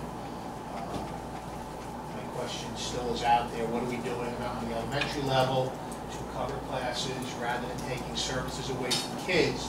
I have specialists cover classes. How are we dealing with that issue? Are we being proactive and putting a plan in place, or are we just going to wait and see what happens? We discussed that issue tonight.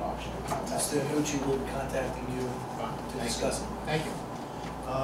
Tying into that, a lot of professional development is planned. I got some negative emails about how much they're being brought out. I've had others, teachers tell me they're looking forward to the professional development. I tend to agree with those folks on this issue that I know for years complaints have been that there's not enough professional development. Now I have some people who are complaining until they make everybody happy. The issue that the biggest concerns today that were brought to me at my board of directors meeting was what are we doing about subs? We have a number of teachers that are being pulled out, and they're all for going to the professional development. They're concerned about sub coverage, having other teachers having the coverage, which we kind of talked about just now.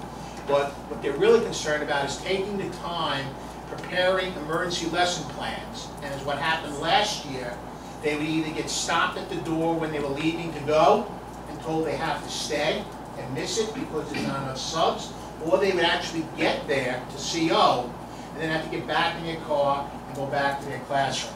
So these workshops that are planned for writing and for math, wonderful.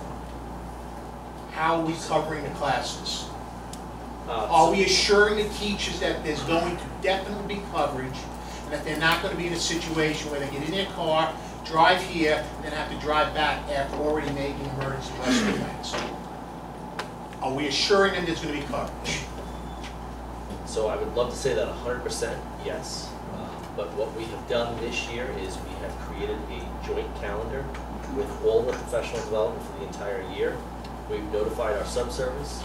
We've looked at the number of subs on average that we can get per level, and we have made sure that we have assigned that number of teachers to those professional development opportunities. And our goal this year is to make sure that we have 100% attendance at our professional development opportunities without any sub-coverage issues. Okay, thank you. The insurance buyback issue. If an administrator were to get an insurance buyback, any administrator, the teachers, it's a win-win for the district and for the individual, okay, to be able to buy back. When NYSHA put in that claim that they weren't going to allow it anymore, the Teachers Association had to take a freeze on that. So the money that teachers would be getting has been put into like an escrow account, if I'm not mistaken. Because you couldn't have NYSHA and have dual. My question is, you let someone just speak for 8 minutes? No, I did not. No one spoke for 8 minutes. You She spoke had for time. Right. She spoke for 8 minutes. Andrea, did that person just speak for about 8 minutes? Yeah. But she had 3 minutes of her time. Other people were talking. Well, I just had answers. I didn't have to just stop the clock when I was being. All right, guys, we'll be writing tomorrow. Jesus Christ. I'm gonna try this again. I'm gonna take 2 with this right now, okay? I mean this as politely as possible, but I did not find a babysitter tonight to forfeit reading my daughter her bedtime story before bed, get in my car, come here, get in front of you all, so that I could be belittled, giggled at, and yeah, by you. I know I'm looking only at you right now. I giggled at you? Yes, you did. So when No, I did not, miss. Well, I never giggled at you, and I never belittled you once. when I No, can I did finish. not. When I can finish. When I can finish.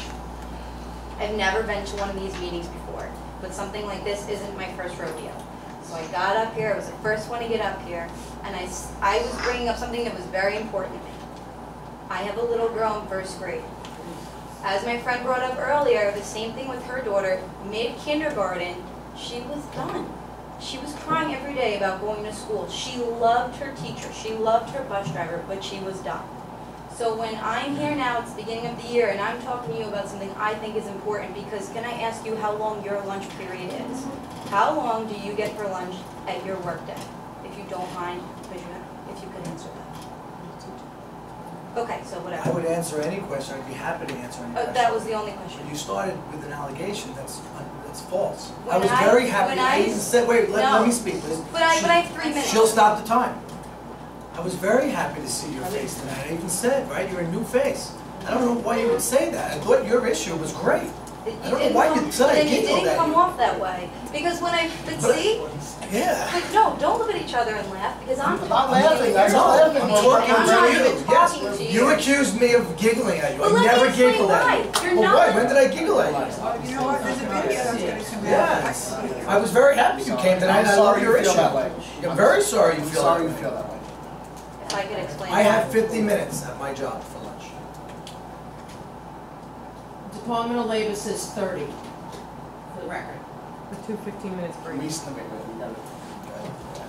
When I brought up what was happening in Patchogue, this is how I felt, so if you would like to hear how I felt. When I brought up what was happening in Patchogue, Medford, and I said that I was wondering if Connetquot was going to jump on the bandwagon there and make that maybe the direction, a similar culture. And you laughed and said, oh, the recess thing.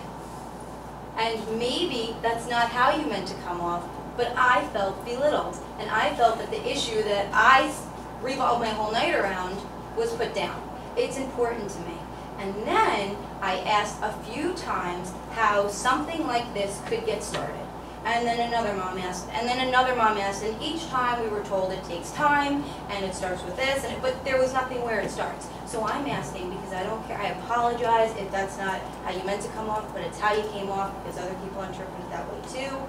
How can I get started on behalf of my daughter so that she can have a similar culture as that of those attending Patchogue Medford School? Because I'm not crazy, I'm not the only one. People are excited about what's going on in that district. And I would be really proud if people were excited about a similar thing going on in our district. And I think it's important, and I don't think it's okay for kids that are in kindergarten, first grade to be burned out. And for them to only look forward to going to school because their bus driver reads them a story while they're waiting in the lot. So I'm asking you how I can get started, because you have a really great support here with Connetquot. But this is my first experience here, and I'm gonna finish my sentence. My interpretation of this, my first little taste of this is just fresh eyes, is that it's like you versus them. And I've never, ever, I can't even understand why. Because coming in here, I thought this was gonna be more of a thing of like us versus no one. Because we're all here for Connetquot children. And this is just fresh eyes. I'm just telling you, when I walked into this meeting, it really is you guys versus them, and it tastes really gross. I'm not versus anyone. I'm just telling you how it looks. These are my partners, and we're all working for the same purpose. You're asking me my opinion. I'm only giving you my opinion. It starts with your child's teacher. She has great teachers. Loved her teacher last year. Then it goes to the principal. So that's only in your building. You said you have a first grader. Okay? So I'm a fourth grade teacher. So I have 23 students in my class. I am teaching that every child, the whole child. I'm doing that in my classroom. I want to talk about recess. That's what, how can I get that? So you're specifically just talking about I want my recess. child to be able to finish her sandwich, not only have half of it. So Yes, then I would like that. I would like her to have as much time as you and everybody else and myself when I'm in a full day of work to sit down and eat. So let me just give my opinion, then you can speak, Ms. Kennedy. So you brought it up tonight. That's where it starts. Okay, but and then... Then you bring it up at a PTA meeting. Then you talk to your principal. Then you keep bringing it up. And then you try to get people that feel the same as you. And then it builds. And No, then I'm bringing you it up start the here. conversation. If I just wanted That's where it to starts. That's I would be great. in my pajamas in my bathroom, I would talk in the mirror. I'm here because I thought you guys were the first step that led to not me doing the same It's thing one of over them, and sure. over again. Well, I want a better second step. That's what I'm saying. I want a better second step from you, the president of this. I'm asking you for a second step. As a trustee, can I respond what I would like to say at this point? Yes, ma'am. I think that Turn your microphone up. I don't know enough about what's going on in Patchogue Medford. However, you're so involved in this and it's very important. I think that we as a board, some of us might want to go to Patchogue Medford to find out what they're doing, how they turn their day, because I have no idea how you can run a day that is X amount of hours and put that much lunch into it. I like to actually see how it's being done.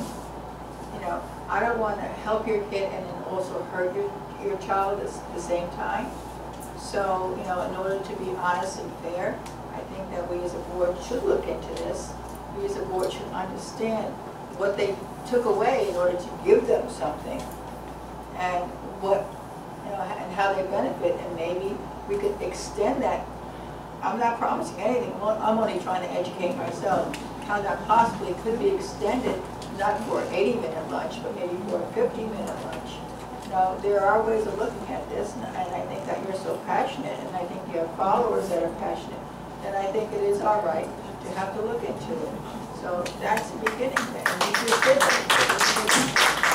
I just have a question for you, because I did see that video last year. So he might have done it the early part of the school year.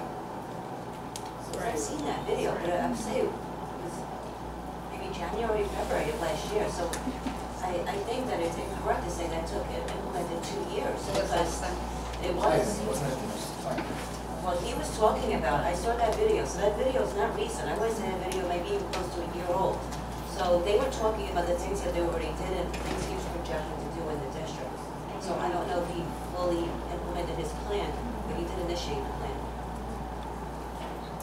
So that's my suggestion to superintendent, what can we do, just to look into it to make sense out of it.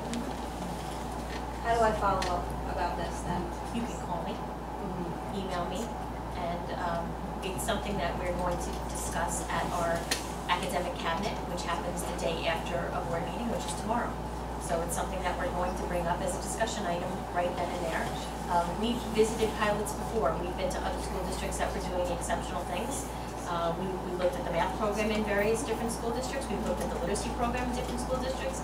We've looked at the Leader in Me in different school districts. So by you bringing this up, that will be something that we as administrative cabinet will go. We'll go and we'll take a look at what's happening and what the trade-offs are, because there are trade-offs when you go from a 40-minute lunch recess combo to an 80-minute lunch period. So there's definitely trade-offs that happened and what those discussions were that led to that, because I think we need to look at how we would do it the Connetquot way, not the Pat Ed way.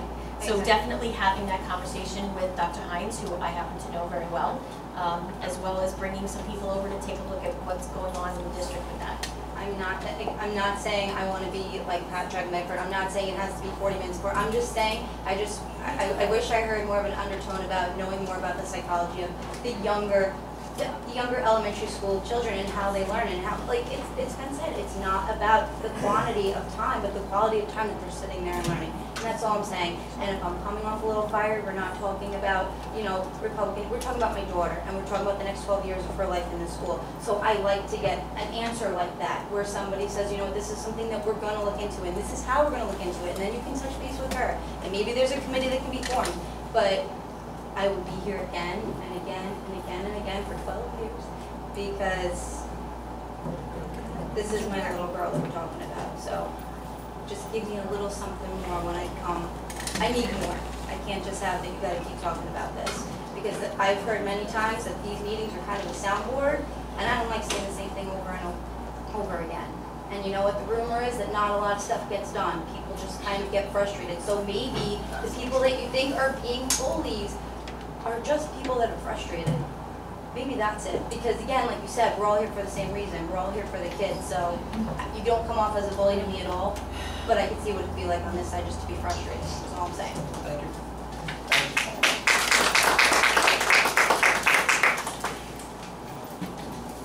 Just want to mention, address what you said before, Greg. You mentioned that they're mean people. They're people with opinions. That's what they are. Okay, so it's not a basket of horribles here. They're allowed to say what they feel. My opinion, right? But you call them mean. You call the subset of the people who are in this district who vote. Okay, you call them mean here. Okay? Whoever's writing it on Facebook. That's your If thing. you know a Holly Harper, But you are in a tell her she's a position, mean you are person. calling the electorate mean. And I didn't know what that was so funny. I missed it. if you know a Holly Harper, tell her she's a mean person. That's all I'm talking about. It's a fictitious person, so I think I'm okay. I'm sorry that Don before took personally what I did say. Okay, I prefaced it and I chose my words very, very carefully. I said any reasonable person would, and I got to say, the board member in question, if it wasn't doctored, and I'll take it at face value that it wasn't, you are a very, very lucky man. Getting back to the independent investigation. Can you stop the clock for a second? Because I'm going to respond to that. First of all, I don't believe in luck. I believe luck is the residue of design. And I'd like to state publicly that I truly will stand behind my actions. I don't believe that I did anything that would consider me lucky. Well, you were lucky. Or anything else that actions. I got upset about an issue, and I proceeded to react to that issue and ask the person in question that you're referring to a couple of questions. That's the extent of it. So you can stand there, and this is kind of what Craig's talking about, and I'm going to piggyback on it when we talk about the people that you just referenced. The things that you're saying, when you say your side of it, which may be your version of the truth, don't necessarily... You did not see... Can I finish talking? We've stopped the time. It's not your turn to talk, Mr. Lindell. Dr. Lindell, whatever you'd like to be referred to as. I don't want to use your name, but you said you want to be Dr. Lindell, so the time is stopped. You did not see I yourself. saw myself. Your version, really you want to talk about things? How about the person who, and I won't use names, took out their video and tried to video at like a 14-year-old in middle school? Who was that, Mr. Lindell? You were out of control. You were I wasn't out of control. You were so out of control. You were yelling Okay, so anyway, I just would like you to stick to the facts. That's all I'm asking. I'm sticking to the facts. But that's your opinion of the No, facts. that's about 10 people who are standing. And there's plenty of people who are standing that don't feel that way. And if you don't take responsibility. I did take responsibility. I said I got upset about an issue and I reacted to it. And That's what I said. totally overreact. That's your opinion. Stick to the facts, is my point. Well, I'm gonna say My point, something. stick to the Yeah, facts. My heart's beating. well, can you wait until session? Well, he was allowed to speak, why was it anyway? Just said you can't speak about executive session. That's all I said. Yeah, I just, no, that's not exact. I can Yes, it speak is. the way I was spoken to. I was spoken to, I was screamed at, yelled at, and I had no clue what was going on. And it was so misguided. That's not executive session. That's not executive executive. session. No, it was inappropriate. I was, thank God. This whole Yells up there, situation is let- inappropriate. let Dr. This Yep. is embarrassing. I agree, it is embarrassing. This is ridiculous. Call the truth, it's so crazy. It's so hard to say that. In this situation, I brought up the independent evaluation. Okay, again, it's unheard of that anybody, that an employee would investigate an employer. It's unheard of, maybe in Connetquot, that's okay. Personnel. Okay, This is personal. okay. What's personal? The issue that you're bringing up with regard to what you just brought up. He's not employed by the district. You're not sure how an investigation is personnel. We're talking about board member. Yeah, that's not, he's not I'm employed. talking about an employee with regard to that board member, and then. No, Did you sorry, just let's, bring no, let it go, let it Maybe I go. misheard. What's the next step?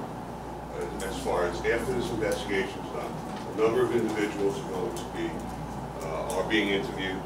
There were many, many witnesses to Mr. Ferrio's behavior. What is going to be the step after the investigation is complete? We'll get findings. And what happens with those findings? We'll present those findings to the Board of Education, just like we present the findings of any And investigation. then what happens with that? It's up to the board. And so the Board of Education, I just want to be clear on this. So in other words, the Board of Education, by 3-2 vote, can do what? They can choose to take the investigation, not make it public? I'm just wondering, because I don't know, it's uncharted territory for me.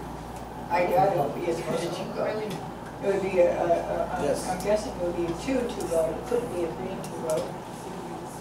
I guess, Well, then that's- I would ask the attorney, could it possibly be a 3-2 vote at that point? Four people voting? No, with 5 people voting, would 5 people be voting, only 4 people be voting. Yes, 4 people would be voting, so the motion would have to be. Before people voting on a recommendation made by Ms. Senti. So in other words, I just want to be clear here. I just want to be clear. The investigation is going to be done by an employee of this district, under employer, and then it's going to be up to the Board of Education, which the person in question might have a vote, might not have a vote, in whether the public gets to see the findings, or even the people who witnessed it. Me being one of them gets to see the findings. We'll have to find out what happens when it happens. What does that mean? It's an investigation. You know what that means? No, I know. That means there has to be an investigation. I asked a Move on from specific question. All right, an employee is investigating an employer. The decision and findings going to be made about what happened. I'm asking what happens to the report after that. That's what I'm asking. I'm wondering what happens to the findings. Are they made public or are they not made public? Maybe this is a question for you. Right, and I'll advise the Board of Education as to what the process is and to what happens with the report, whether it's foilable, that seems to be what you're asking. Okay, whether and the let me ask information- you that. Is it a foilable situation? It might be, so it would depend, it depends on what's included in the report. So I couldn't give you a definitive answer, and So I apologize, because the law is not black and white. Understood, so there might be a chance that whatever comes about from this investigation will not be made public. That's a possibility. I couldn't answer, because I don't even know what the outcome of the. Okay, thank you. Going to make a motion for the Board of Education to move into executive session in accordance with Open Meetings Law, Section 105E, negotiations pursuant to the Taylor Law. 105F, employment history of a particular person.